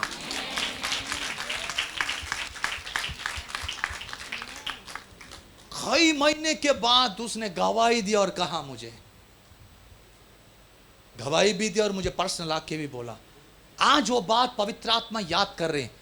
पता नहीं है कौन सी वचन को आप पकड़ के, जब जड़ आपको बोलेगी, जड़ आपको बोलेगा, अगर वो समय में अगर जड़ उसका काम किया रहेगा, पार्टनर नहीं आया रे, देख तेरा बेटा मर गया, वो विश्वास से चला जाता था, विश्वास से चला जाते थे। देखा कैसा शैतान काम करते। आज मेरा कंधा में कंधा मिलाकर उदासी काम कर रही है। हालेलुया। है साधारण दिखने वाला, वो कब आएगा इधर तो हमें पता भी नहीं चलेगा ये दासी है करके।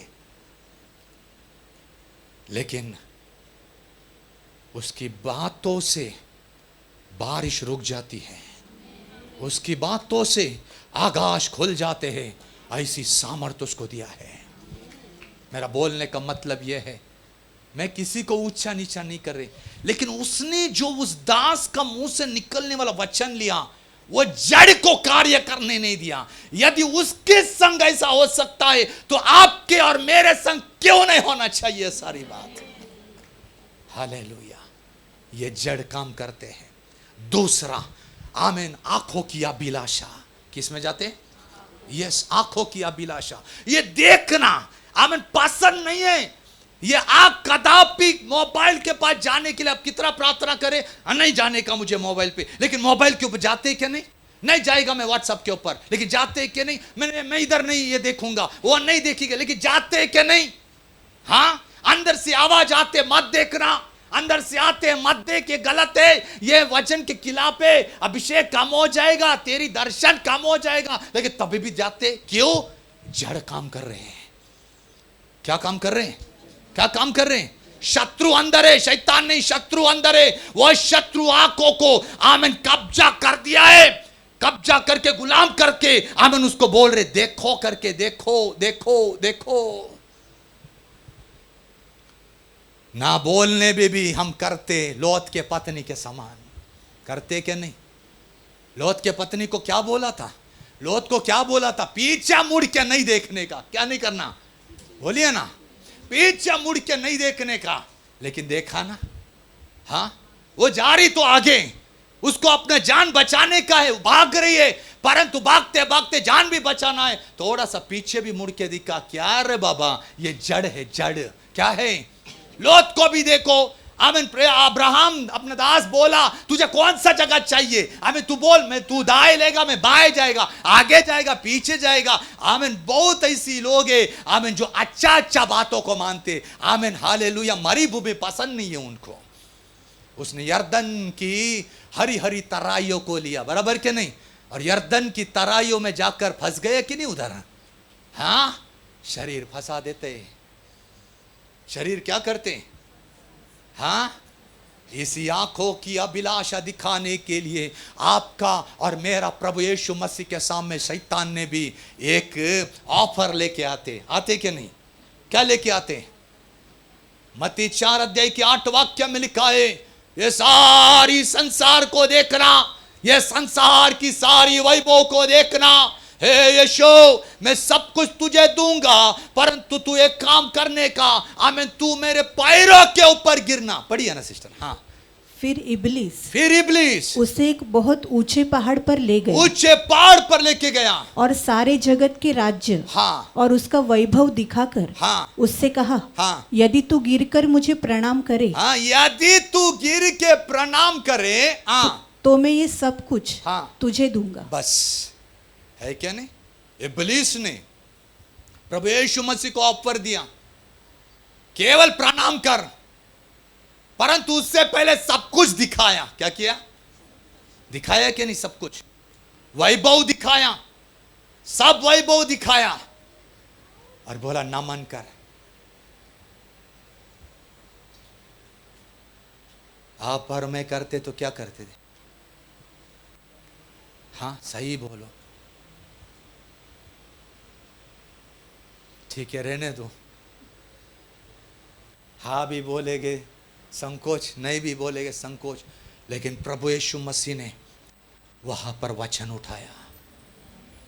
इसलिए एक युद्ध है, एक शरीर का युद्ध और आत्मा का युद्ध। शरीर आमीन, ये जड़ जो है ना, ये जड़ी की इच्छा निर्माण करेगा, और आत्मा जो है ना, आत्मा की इच्छा, ये दोनों के बीच में युद्ध है। यही युद्ध वास्तव में हमें उपासना प्रार्थना में करना है। हालेलुया। इसलिए हम युद्ध के मैदान में अभी युद्ध की अभ्यास है, ये सब युद्ध की अभ्यास दे रहे हैं, क्योंकि 21 दिन उपासना प्रार्थना जाने के बाद स्वयं खुद आमीन इसके ऊपर हम लड़ाई करते करते जय प्राप्त करेंगे। परंतु जड़ मरेगा नहीं। जड़ क्या होगा? मरेगा नहीं। तीसरा है घमंड। क्या है तीसरा? हाँ, परंतु मैं आज एक प्रश्न पूछता हूं आपको, ये घमंड आता कैसा है? डायरेक्ट आता है क्या? आप जन्म लेके घमंडी बनेंगे सिस्टर? हाँ पास्टर बोलो मत घमंडी में, हाँ आता मुरबाड़ से कुछ बोल के चला जाते, हाँ सारा लोग इधर ही देखते नहीं, कलिशा के में कोई पैदा होकर घमंड से पैदा होते क्या? हाँ हम बच्चा पैदा हो गया और रोना शुरू करेगा, हम ऐसे बोलते क्या उसको घमंडी है रही है? नहीं ना, घमंड उधर लिखा है घमंड। मैं उस वाक्य के ऊपर थोड़ा सा ध्यान करें, घमंड आता कैसा है?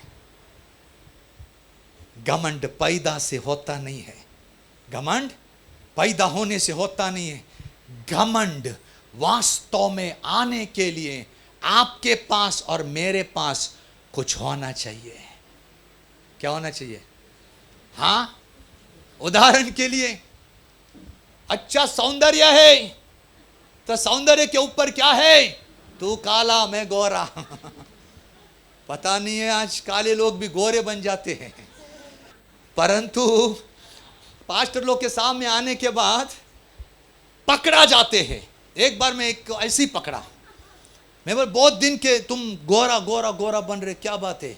आमीन। कौन सा कॉस्मेटिक वापर है पास्टर? तुम कुछ भी बोलते रहे, एक तो ब्यूटी पार्लर का विरुद्ध बोलते, एक तो आमीन जो हम नकरा करते उसके विरुद्ध बोलते रहते हमको बार बार। हम अभी तक जवान है। मैं बोला हाँ ठीक है ना, वो गले के इधर भी काला है वो भी गोरा करना।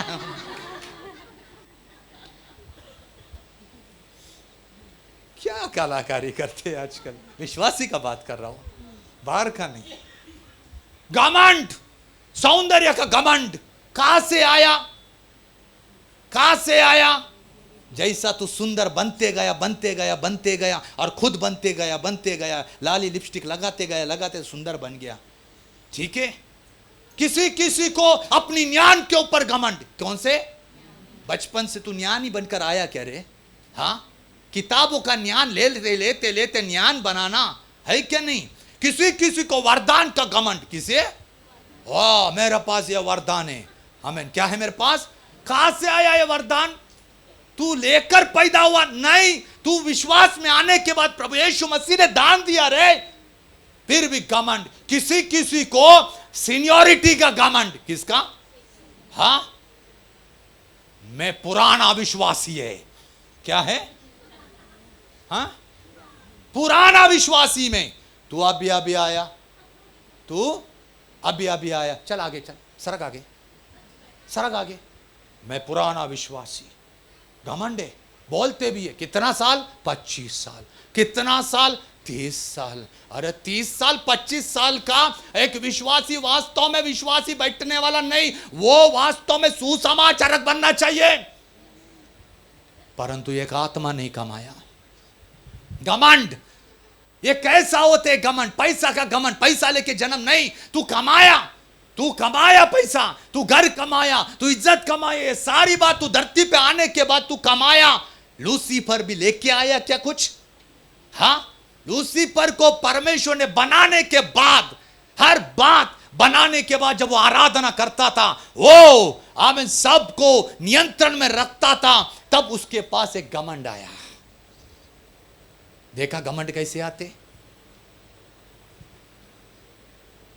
मैं कई साल पहले एक प्रभु का दास ध्यान में आ रहे, टीडी जैक के जेके ट्रैक पता नहीं है, परंतु अमेरिका का पास्टर है। उन्होंने कहा कि विश्वासी लोगों के अंदर एक दबाव हो जाते हैं। क्या होते? हाँ दबाव होते। क्या होते? दबाव। दबाव को क्या बोलते? प्रेशर। प्रेशर है ना, प्रेशर कुकर का जैसा शिट्टी बजता ना, वैसा एक प्रेशर आते। काय के लिए प्रेशर आते? काय के लिए प्रेशर आते? कमाने के लिए। क्या के लिए?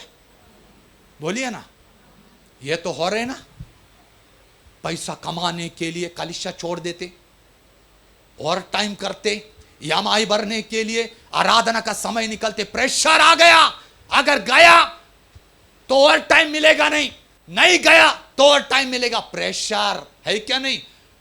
अपनी जगह को स्थापित करने के लिए कुछ भी आमीन कुछ भी नाटा कटा बोल देते किसी का विरुद्ध, है क्या नहीं? जॉब में, कंपनी में एक जगह चाहिए, पोजीशन चाहिए, तो बॉस को कुछ भी हम बोल देंगे दूसरा तीसरा व्यक्ति के बारे में, है क्या नहीं? प्रेशर। हर व्यक्ति को दबाव है काम करने के लिए, और जब काम करते ना तब एक घमंड निर्माण होते, मिलता है उनको पैसा, मिलता है उनको इज्जत, मिलता है उनको हर एक बात, और फिर एक घमंड की अवस्था में आते। कोई घमंडी बनकर नहीं आते, परंतु ये जड़ क्या करते? प्रभु का पास से उसे दूर लेके चलते, काम करने के लिए मजबूर करते। आमीन। बाइबल नहीं पढ़ने का, वचन नहीं पढ़ने का, आराधना में नहीं जाने का, आमीन, कुछ नहीं करने का, दूर जाने का। पैसा कमाओ, पैसा कमाया तो हमें धन मिलेगा, धन, गाड़ी, बंगला। ये करते करते आज अनेक विश्वासी लोग विश्वास से टाटा बाय बाय करके चले गए। हालेलुया। कौन दे रही है? जड़, शत्रु। कौन है? कौन है? पास्टर। क्या करना चाहिए? अगर ये शत्रु हमारे साथ है तो क्या करना चाहिए? 3 बात बोलकर मैं खत्म करूंगा, मेरा समय तो चला गया। 3 बात। इस 3 बात, ये पूरा बात तो आपको नहीं समझा चलेगा, परंतु ये 3 चीज अगर आप करोगे, ये मरेगा नहीं, इसको लड़ाई करते रहना है मरण तक। कब तक? कब तक? मरण तक। जड़, क्योंकि ये जड़ अगर आपने उसको दबाया नहीं, ये पाप को पैदा करेगा, और वो पाप हमारा शरीर के द्वारा हो जाएगा। किसके द्वारा? यस। क्या करना है मुझे इससे राहत मिलने के लिए? सबसे पहला रोमी पत्र 8 अध्याय का 5 वाक्य। 3 बात बोल के मैं खत्म करूंगा। रोमी पत्र 8 अध्याय की 5 वाक्य। क्या करना है? क्योंकि शारीरिक व्यक्ति शरीर की बातों पर मन लगाता है, हाँ, परंतु हाँ, आत्मिक आत्मा की बातों पर मन लगाता है। हाँ, ठीक है। उधर फिर से शारीरिक आए। जो जड़िक व्यक्ति है, ध्यान करना, जड़िक व्यक्ति हमेशा जड़ की बातों को मानकर काम करेगा। क्या करेगा वो?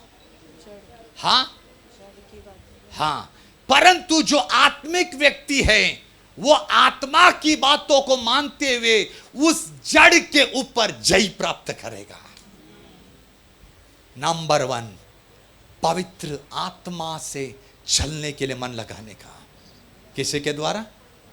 हाँ, यस, आप पवित्र आत्मा से भरा है, डाउट नहीं है। ये मत समझो कि आप हम नहीं चलते, नहीं, मैं आपको बोध दे रहा हूं। आमीन। मैं आपको आमीन हालेलुया मोटिवेट कर रहा हूं कि आप पवित्र आत्मा से भरे हैं, परंतु आप भरे हैं उस आत्मा को लेके हुए चलना। गलती 5:25 में लिखा है, यदि तू आत्मा में है तो आत्मा से चलना भी चाहिए। गलती 5:25। यदि हम हाँ, आत्मा के द्वारा जीवित है, हाँ, तो आत्मा के अनुसार चले भी। यस, आत्मा के अनुसार। बोलिए, बोलिए। यस, ये कैसा चलना है? मेरे पास समय नहीं हो सकता है, मैं दूसरा जब मेरा प्रचार का डेट रहेगा उस समय मैं आपको एक्सप्लेन करूंगा।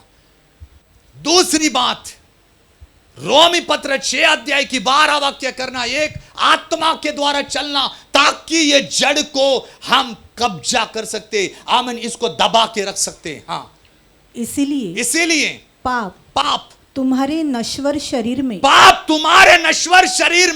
राज्य न करने के लिए कि तुम उसकी लालसा के अधीन रहो। यस, हाँ, आगे। और न अपने अंगों को क्या करना है अभी? अधर्म के हथियार होने के लिए, हाँ, पाप को सौंपो। हाँ, पर अपने आप को मरे हुए में से, हाँ, जी उठा हुआ, हाँ, जानकर। अर्थात देखो क्या करना है। अगर ये जड़ शरीर को पकड़ के काम करते, शरीर के हिस्सा को, तो आपका और मेरा जिम्मेदारी है इस जड़ को, आमीन, ये शरीर के अंगों को किसको सौंपना है? परमेश्वर को। किसको सौंपना है? हाँ। अब ये क्या बनोगे? जब परमेश्वर के हाथों में सौंपा तो परमेश्वर के हाथों में सौंपने से धार्मिक राइचियसनेस का वेपन बनेंगे। वो धार्मिकता का आमीन हथियार। किसका हथियार? यस, राइचियसनेस का वेपन ऑफ राइचियसनेस। देखा, अगर ये जड़ उड़ी भी मारते, अपनी आमीन फनों को बाहर भी निकालने दो, लेकिन यदि मैं इस अंगों को मेरा परमेश्वर के पास समर्पण कर दिया तो मेरी शरीर के ऊपर जो भी वो हमला करेगा वो हमला होगा नहीं, बल्कि मैं उसको मेरे पैर के नीचे दबा के रखूंगा। हालेलुया। ये दूसरी बात है। नंबर 1, आत्मा की बातों को मानते हुए चलो। आत्मा की बातों को हर व्यक्ति के साथ बातें करते हैं, ठीक है, भिन्न भिन्न रीति से बात करेंगे प्रभु। भविष्यवक्ता लोगों के लिए परमेश्वर अलग रीति से बात करेंगे, ठीक है, परंतु आप और मैं, हम परमेश्वर की संतान है। कौन है? हमें ऊपर संतान बोले तो बाप है, बराबर के नहीं? बाप अपने संतान से बात करते कि नहीं? हाँ बोलिए ना। यस, पिताजी अपने बच्चों से बात करता है, उसी रीति से परमेश्वर भी आपके साथ बात करता है, उसके अनुसार चलना। दूसरा, अपने शरीर को जो है ना, अपना शरीर, आमीन, उसकी एक एक अंगों को, आंख को, आमीन, हाथ को, पैर को, एक एक अंगों को जो शैतान ने पकड़ा, इन आंखों को पकड़ा है मोबाइल के द्वारा, कानों को कानाफूसी के द्वारा, हाथों से गलत काम, पैरों से गलत राह पे, वो सबको पकड़ो, दो प्रभु की चरणों के पास समर्पण करो, वो धर्म के हथियार बनेंगे। तीसरा, पहली कोरिन्थी 9 अध्याय, पहली कोरिन्थी 9 अध्याय उसका 27 वाक्य, पौलुस कहता है, मैं मेरे शरीर को मारता हूं, कूटता हूं। हाँ, परंतु मैं अपने देह को मारता, कूटता। हाँ, मैं मेरे देह को क्या करता हूं? मारता हूं, इसे कूटता हूं। हाँ, और वश में लाता हूं। क्या करता हूं? अरे वश में लाता हूं मैं इसको। कैसा? क्या पौलुस डंडा लेके खुद को मार रहे थे क्या? क्या चाबुक हंटर लेके मार रहे थे खुद को? नहीं, पौलुस कह रहे, उपवास और प्रार्थना का द्वारा, उपवास और प्रार्थना का द्वारा मेरे शरीर को मेरे हाथों में मैं नियंत्रण करते, आत्मा में रहते हुए ये शरीर को मैं नियंत्रण करते, ताकि मैं प्रचार करने में निखंबा ना ठहरूं। उपवास। आज इसी कारण के लिए हम इधर बैठे हैं। हालेलुया। इसलिए प्रियो, शत्रु बाहर से नहीं है, शत्रु घर के अंदर से है। ये मत समझो मेरे वचन लिखा है तो मेरे घर के अंदर का शत्रु रहेगा। हालेलुया, आमीन। ये परमेश्वर का घर भी है। हमारा शरीर किसका घर है? यस, इस शरीर से भी एक शत्रु उठेगा। आमीन। उस शत्रु को आपको और मुझे इस उपवास और प्रार्थना में दबाते ही रखना है, इसे उठने नहीं देना। अगर ये उठा तो अपना उद्धार को खत्म करेगा। यदि हम उसको दबा के रखेंगे और हमारा उद्धार का कार्य हम पूरा करते रहेंगे, आखिरी में उसको उठने के लिए वो उठेगा, वो दर्द देगा, वो सताएगा, वो क्लेश देगा, सब यातना देगा, परंतु धीरज का साथ हमें आगे बढ़ते हुए उद्धार को पूरा करना है। यह प्रभु यीशु मसीह कहने की बात कर रहे हैं। प्रियो, आज एक ही बात मैं बोलना चाहता हूं, शत्रु हमारे अंदर आ चुका है। इस शत्रु को पहचानो, ये शत्रु को पहचानो, उसकी युक्तियों को पहचानो, क्योंकि वो जड़। इसलिए पौलुस बोल रहे, डरते हुए, कांपते हुए अपने विश्वास की आमीन कामों को पूरा करते रहो। इसलिए इन उपवास और प्रार्थना में एक जड़िक व्यक्ति की यात्रा से पलटकर एक आत्मिक व्यक्ति की यात्रा में आपको और मुझे ले चलने के लिए पवित्र आत्मा इन उपवास और प्रार्थना में मन लगा रहे हैं। मैं वही बोल रहा हूं, अनेक जन जो टूटा है, अनेक जन जो फूटा है, अनेक जन के अंदर सुरई निर्माण हो गई है, क्रैक निर्माण हो गए। ये उपवास और प्रार्थना में कुंभार तैयार है, इधर ऑलरेडी आकर बैठा है कुंभार। आमीन। जो भी समर्पण करेगा, आमीन, हालेलुया, उसे आमीन जड़िक आमीन जड़िक स्वभाव के कारण नुकसान पैदा हुआ, परंतु एक आत्मिक स्वभाव के द्वारा परमेश्वर आमीन इस संसार में रखने के लिए आमीन मन लगा चुका है। इसलिए हम अपने आप को प्रभु के हाथों में समर्पण करें। प्रभु हम सबको आशीष करें।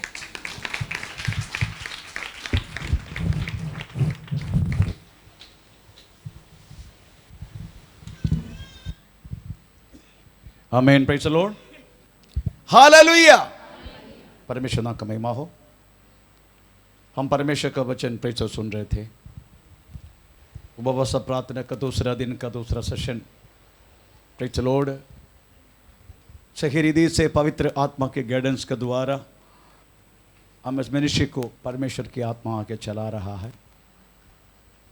आज सुना वचन हम नजदीक रहने के समय में भी, दूर रहने के समय में भी कांपते हुए उद्धार की बातों को पूरा करते जाओ। Praise the Lord. अभी आप नजदीक बैठे, किसके नजदीक? बोलिए, किसके नजदीक बैठे हैं? अच्छा, परमेश्वर की। अच्छी बात। और मेरे नजदीक भी बैठे, ये दोनों हैं। पौलुस खुद बोलते हैं, मैं जाने के बाद फाड़ना वाला बेड़िया तुम्हारे बीच में से जब तक मैं हूं तब तक नहीं। तो हम परमेश्वर के नजदीक में हैं। अब कितना अच्छा रीति से ना, जैसा कोई बोलेगा नहीं, पर चलो इनमें कोई फाड़ना वाला बेड़िया करके कोई बोलेगा नहीं, क्योंकि हमें 11 साढ़े 11 बजे से लेके अभी 2:30 बजने जा रहे। हमें तब तक हम कोई प्रॉब्लम नहीं ना। कितना अच्छा रीति से हम परमेश्वर को वचन सुन रहे, हम आराधना किया। इवन इतना तो मुझे अच्छा लगा, मुतारी के लिए भी कोई गया नहीं। हाँ, बहुत अच्छा है। पर ये बात दूर रहने के वक्त भी, आप घर में रहने के वक्त भी, आप ऑफिस में रहने के वक्त भी, आप मार्केट में सामान खरीदने के वक्त समय में भी, आप जिधर हो दूर रहने के समय में भी आप अपना उद्धार के विषय का काम पूरा करेंगे क्या? जाहिर सा चाय पी के बाहर गया, उद्धार बाजू में, हम अपना काम करेगा। यही हो रहे हमारे साथ। Praise the Lord. हम कदापि नजदीक रहने के टाइम उपवास प्रार्थना आया, उपवास प्रार्थना को समय तक नजदीक, हम बहुत नजदीक, इतना करीब है, पर पूछो मत। बाकी कोई लोग कभी कभी सो जाते हैं, उनको सोने दो, उनको नींद नहीं मिलते और एसी थोड़ी है उनके घर पे, उनको सोने दो, अच्छा नींद आते हैं। और मेरे को समझ नहीं आता है, अभी जो सोना वालों के लिए ना कल से कापूस रखेगा ताकि उनका डिस्टर्ब ना हो जाए। कापूस काम इधर देना, बात में नाक में मैं रख दूंगा।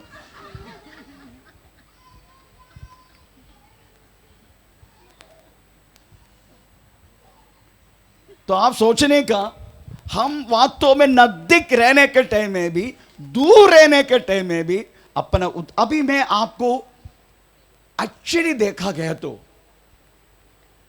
कलीसिया प्रभु की हर एक वचन को सिखाना वाला होना चाहिए, सिखाना वाला, और आप सीखने वाला। यीशु मसीह का अपॉइंटमेंट उसी बातों के लिए। आप एफेसियन का पत्र 4 अध्याय के 11 वाक्य पढ़ने के टाइम 5 अपॉइंटमेंट अलग अलग रूप में प्रभु ने कलीसिया को दिया। तो पढ़ के सुनाए। उसने कुछ को प्रेरित और कुछ को भविष्यवक्ता, कुछ को सुसमाचार सुनाने वाला, और कुछ को रखवाले, और उपदेशक करके, कुछ को उपदेश देना वाला। Praise the Lord. ये पांचों मिलके हम वास्तव में अपना उद्धार की बातों के लिए, प्रेज़ द लॉर्ड, हम काम करते जा रहे। ये 5 लोगों ने आपको आपकी उद्धार की उस प्रभावित बातों को देके आपको प्रभु में बढ़ाते रहेगा। यही वास्तव में उद्धार के काम है हमारा। परंतु मुझे आपसे यही बोलना चाहता हूं, प्रेज़ द लॉर्ड, ये पांचों लोगों की ये शिखाना, उपदेश, भविष्यवाणी, हमें हर बातें, प्रेज़ द लॉर्ड, हालेलुया, आप दूर रहने के टाइम में भी आपके दिल में है क्या? आमीन, प्रेज़ द लॉर्ड। नहीं तो घर में जाने का तो और कुछ हो रहा है क्या?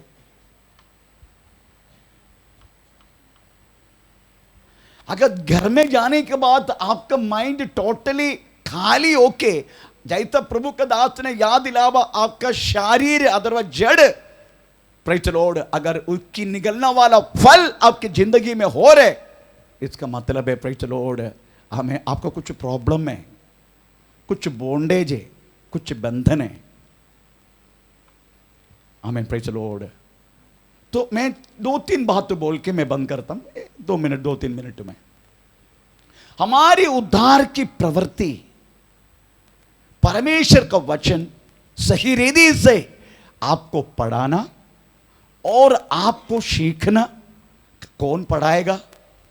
आत्मा पढ़ाएगा, पवित्र आत्मा पढ़ाएगा। आमीन, प्रेज़ द लॉर्ड। उसके बाद प्रभु का दास केवल आपको केवल गाइडेंस देगा। आपका असलियत पढ़ाने वाला पवित्र आत्मा है, पास्टर नहीं है। पास्टर एक गाइड देगा आपको।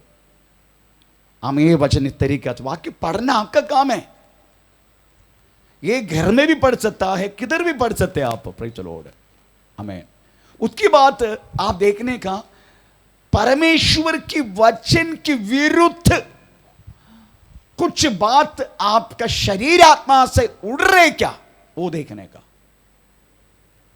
प्रभु की वचन के विरुद्ध उड़ने वाला बातों को अपने सामने उसका काम करने के लिए देना नहीं। ये नंबर 1 प्रवृत्ति है आपका उद्धार के लिए। ऐसा लिखा है, पढ़ेंगे थोड़ा, 2 कुरिन्थी 10 अध्याय का 5 वाक्य पढ़ लीजिएगा। 2 कुरिन्थी 10 अध्याय का 5 वाक्य। इसलिए हाँ, हम हाँ, कल्पनाओं का हाँ, और हर एक ऊंची बात का हाँ, जो परमेश्वर की पहचान के हाँ, विरोध में उठती है, हाँ, खंडन करते हैं, हाँ, और हर एक भावना को हाँ, कैद करके हाँ, मसीह का आज्ञाकारी बना देते हैं। हाँ, ये आपका प्रवृत्ति है। आपका उद्धार का प्रवृत्ति के नंबर 1 है ये। प्रभु की वचन की खिलाफ उड़ने वाला हर एक बातों को प्रेज़ द लॉर्ड समझ के वो चीत बातों में हमारे द्वारा पूरा होने के लिए काम नहीं देना। अगर ऐसा हो रहे, उसका दबा के, उससे दूर होके, उससे भाग के, भागना भी है। तो हमें पौलुस बोलते हैं, प्रेज़ द लॉर्ड, पाप छोड़ के भागो, पैसा का लालच से भागो, व्यभिचार से भागो, मूर्ति पूजा से भागो, ऐसा लिखा है। भागना तो भागना है। आमीन, प्रेज़ द लॉर्ड। इस तरीके से आप करते रहना। उसके बाद आपकी जिंदगी में आया हुआ हर एक कष्टदा, ये कष्टदा आपको तमाम करने के लिए नहीं, आमीन, आपको और दृढ़ करने के लिए, मजबूत करने के लिए, ये उद्धार की, प्रेज़ द लॉर्ड, दूसरा काम है। उद्धार के लिए, रखने के लिए, उद्धार को हमें प्रेज़ द लॉर्ड संरक्षण करने के लिए, पाया हुआ उद्धार को उसके साथ बने रखने के लिए परमेश्वर ने आपको दिया हुआ एक वरदान है, कष्टदा। आप कष्टदा को वरदान के रूप में स्वीकार करते नहीं करते? हमको ऐसा लगता है कष्टदा बोले तो शराब है, कष्टदा बोले तो प्रश्न है, कष्टदा बोले तो नहीं, हमको कष्टदा नहीं चाहिए। नो, यही कष्टदा का कारण वास्तव में आमीन तूने पाया अब उद्धार में तुम बने रहता है, ऐसा लिखा है। पढ़ेंगे थोड़ा, प्रेज़ स्तोत्रम, आमीन, हालेलुया, आमीन। आप इब्रानी पत्री 5 अध्याय 8 से लेकर 9 वाक्य पढ़ लीजिएगा। इब्रानी पत्री 5 अध्याय 8 से लेकर 9। पुत्र होने पर भी उसने दुख उठा उठाकर आज्ञा माननी सीखी, आज्ञा मानने सीखा, और सिद्ध बनकर अपने हाँ। सब आज्ञा मानने वालों के लिए हाँ। सदा काल के हाँ। उद्धार का कारण हो गया। हाँ, प्रेज द लॉर्ड। यही कष्टदा वास्तव में उद्धार में बने रहने के लिए आपको कृपा किया। इसलिए मैं आपसे अभी भी विनती करता हूँ, आपका जिंदगी में आया हुआ कष्टदा दूर जाना नो, आप सीधा हो जाएगा, कष्टदा भी दूर जाएगा। कष्टदा दूर होने के लिए प्रार्थना मत करना, आपकी जिंदगी में आया हुआ क्रूस को उठा के चलना, इतना प्रभु से मांगो, प्रभु प्रेज द लॉर्ड मुझे इसको सहने के लिए कृपा दे। प्रेज द लॉर्ड, इसको सहने के लिए मुझे कृपा दे। हालेलुया। ये सहने के लिए कृपा मांगेगा ना, समझने का आपने पाया हुआ उद्धार के साथ साथ रह रहे आप। आमीन। ये कष्टदा भिन्न भिन्न रीति में आपको और मेरे जीवन में आ सकता है। ये मत सोचो ना मुझे नहीं आया, सबको आएगा। प्रेज द लॉर्ड, सबको। इसलिए मेरी कष्टदा में मुझे वास्तव में आनंद है, मेरी कष्टदा मुझे कुड़कुड़ाई नहीं है। Praise the Lord. तो आप समझने का, आपके जीवन में आया हुआ कष्टदा आपके उद्धार की प्रवृत्ति है, उसको वास्तव में प्रेज द लॉर्ड पूरा करने के लिए उस कष्टदा आने के टाइम प्रेज द लॉर्ड आप कुड़कुड़ाई ना करना, इतना प्रभु को बोलना, प्रभु ये कष्टदा लेके चलने के लिए मुझे विशेष कृपा कर। जैसा आप और मैं सीधा हो जाएगा ना प्रभु की इच्छा के अनुसार, वो कष्टदा भी निकल जाएगा। आमीन, आमीन। उसके बाद नाश होने वाला आहार के लिए, जो चीज नाश है, कितना भी आहार खाया तो भी हम क्या होगा? आहार खाया तो बोलिए ना, आहार खाया तो क्या हुआ? जितने शरीर को उतना है, बाकी म्युनिसिपालिटी आने के लिए, लेके आने के लिए आएगा। आमीन। वचन कहता है इसके लिए तुम काम मत करो। फिर किसके लिए करूं? तेरी उद्धार के लिए करो। हम योहन्ना सुसमाचार 6 अध्याय का 27 वाक्य में लिखा है, नाश होने वाला आहार के लिए नहीं, नाशवन भोजन के लिए, नाशवन भोजन के लिए नहीं, परिश्रम न करो, परिश्रम ना करो, परंतु उस भोजन के लिए जो अनंत जीवन तक ठहरता है, जिसे मनुष्य का पुत्र तुम्हें देगा, क्योंकि पिता अर्थात परमेश्वर ने उसी पर छाप लगाई। इसका मतलब समझते हैं, कोई काम नहीं करने का ऐसा मतलब नहीं है। कलीसिया आपका घर में राशन पहुंच जाएगा वो मतलब नहीं है, ऐसा कभी मत सोचना। मैं आपको पूछता हूं, घूमने के लिए छुट्टी लिया ना? घूमने जाने के लिए एक उपवास प्रार्थना के लिए कभी छुट्टी लेके बैठा है क्या? पवित्र आत्मा अभी तक पाया नहीं तो उनके लिए वहां तक छुट्टी लेके बैठा है क्या? फिर तुम किसके लिए भाग रहे? तेरा प्रवृत्ति यही दिखा रहे, तू नाशमान होने वाला काम के लिए जा रहे, भाग रहे। आमीन। कंपनी पैकेज देने के टाइम पर छुट्टी भी दिया जाते। स्तोत्र। लास्ट टाइम मैंने के बच्चे को बोला था मत जाना, परंतु क्या करे, उन्होंने टिकट बुक किया है। Praise the Lord. परंतु मैं आपको पूछ रहा हूं, प्रेज़ द लॉर्ड, वैसा हम एक पैकेज तुम खुद ले लो 21 उपवास प्रार्थना बैठने के लिए। नाश होने वाला आहार के लिए हम बहुत कुछ प्रयत्न करते हैं, पर उसके लिए नहीं करके प्रभु बोलते, क्योंकि हम उसी विषय से भाग कर आए यीशु के पास। हम पहले थे उस विषय में। आमीन। Praise the Lord. तो आप समझ रहे कि नाशमान खाना के लिए नहीं। Praise the Lord. फोर्थ, हमें पौलुस बोलते हैं ये फिलिपिन किताब में, तुम लोगों ने कोई भी, आमीन, प्रेज़ द लॉर्ड, तेरी उद्धार की बातों के लिए मेरे साथ कोऑपरेट नहीं किया। किस बातों में मालूम है? मेरी खर्चा के लिए। पौलुस बोलते मेरी खर्चा के लिए आपको मालूम है वो एक उद्धार के काम है, हमें सब भूल के बैठे हैं। मैं बोलने के टाइम सब कुछ बोलूंगा, ऐसा लिखा है, पढ़ेंगे। फिलिपियन चैप्टर पढ़ो, वही किताब में पढ़ो। हमें प्रेज़ द लॉर्ड, हालेलुया। हमें उसका 4 अध्याय का 15-16 वाक्य पढ़ लीजिएगा। सुसमाचार के लिए तूने कोई भी मेरे साथ, हाँ, हे फिलिपियो, ये फिलिपियरे, तुम आप भी जानते हो कि सुसमाचार प्रचार के हाँ, आरंभ में जब मैं मकदूनिया से विदा हुआ, मैं मकदोनिया से जब आया किया, तब तुम्हें छोड़ और किसी मंडली ने हाँ, लेने देने के विषय में हाँ, मेरी सहायता नहीं किया। हाँ, इसी प्रकार हाँ, जब मैं तिसलुने में था, हाँ, तब भी हाँ, तुमने मेरी घटी हाँ, पूरी करने के लिए हाँ, एक बार क्या वरन 2 बार कुछ भेजा था। हाँ, यह नहीं हाँ, कि मैं दान चाहता हूँ, हाँ, पर मैं ऐसा फल चाहता हूँ हाँ, जो तुम्हारे लाभ के लिए लाभ के लिए बढ़ता जाए। हाँ, चलो, मेरे लिए नहीं चाहता हूं, मैं तुम्हारे लाभ के लिए चाहता हूं। इसका मतलब है ये भी सुसमाचार का एक भाग है, एक ही आपका उद्धार की प्रेज़ द लॉर्ड हमें प्रवृत्ति हमें ये है। प्रेज़ द स्तोत्र। आमीन। एक बार एक व्यक्ति ने मुझे पूछा, पास्टर जी आपका घर कैसा चलते? मैं बोला, मैं जो काम करता हूं उससे चलता है। तो आपके लोग आपको हर महीना, हाँ, मदद करते, मेरे लोग मेरे को मदद करते, बाइबल में इसे लिखा है, इसलिए वो लोग देते हैं। इसलिए हम 11 लोग वहां तो में चलो खाना खाते। हाँ, ऐसा है क्या? ऐसा आपका बाइबल में लिखा है? लिखा, हम थोड़ा दिखाएंगे।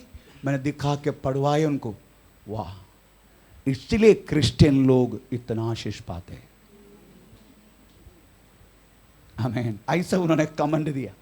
इसलिए क्रिश्चियन लोगों का सामने हर बातों में, उनके स्वभाव में, उनके वस्त्र धारण में, उनकी हर एक लेने देने में, उनका हर बातों में एक नोटेबल पर्सन बन जाते। एक कंपनी में अगर एक क्रिश्चियन गया, प्रेज़ द लॉर्ड, उस कंपनी प्रेज़ द लॉर्ड उनका उस व्यक्ति को देखते रहता है। आमीन। He's a notable person, each and everywhere in every aspect, हर जगह में। क्यों? क्योंकि वो व्यक्ति संसार के लिए नहीं, इसलिए वो व्यक्ति यीशु मसीह के लिए, स्वर्ग के लिए, वो स्वर्ग के लिए आपको वास्तव में हमेशा काम करते रहने का। In short we can say, हम परमेश्वर को वचन के खिलाफ उड़ने वाला हर एक बातों के लिए आपको वास्तव में लड़ना होगा, तभी वास्तव में उस उद्धार, क्योंकि आपने पाया हुआ उद्धार बोले तो ये दुनिया दे नहीं सकते। प्रेज़ चलो, यीशु मसीह ने हमको दिया, पर उसको मेंटेन करना, यही हमारा उपवास प्रार्थना का लक्ष्य है। आइए अपना को प्रभु का समर्पण करें। ओ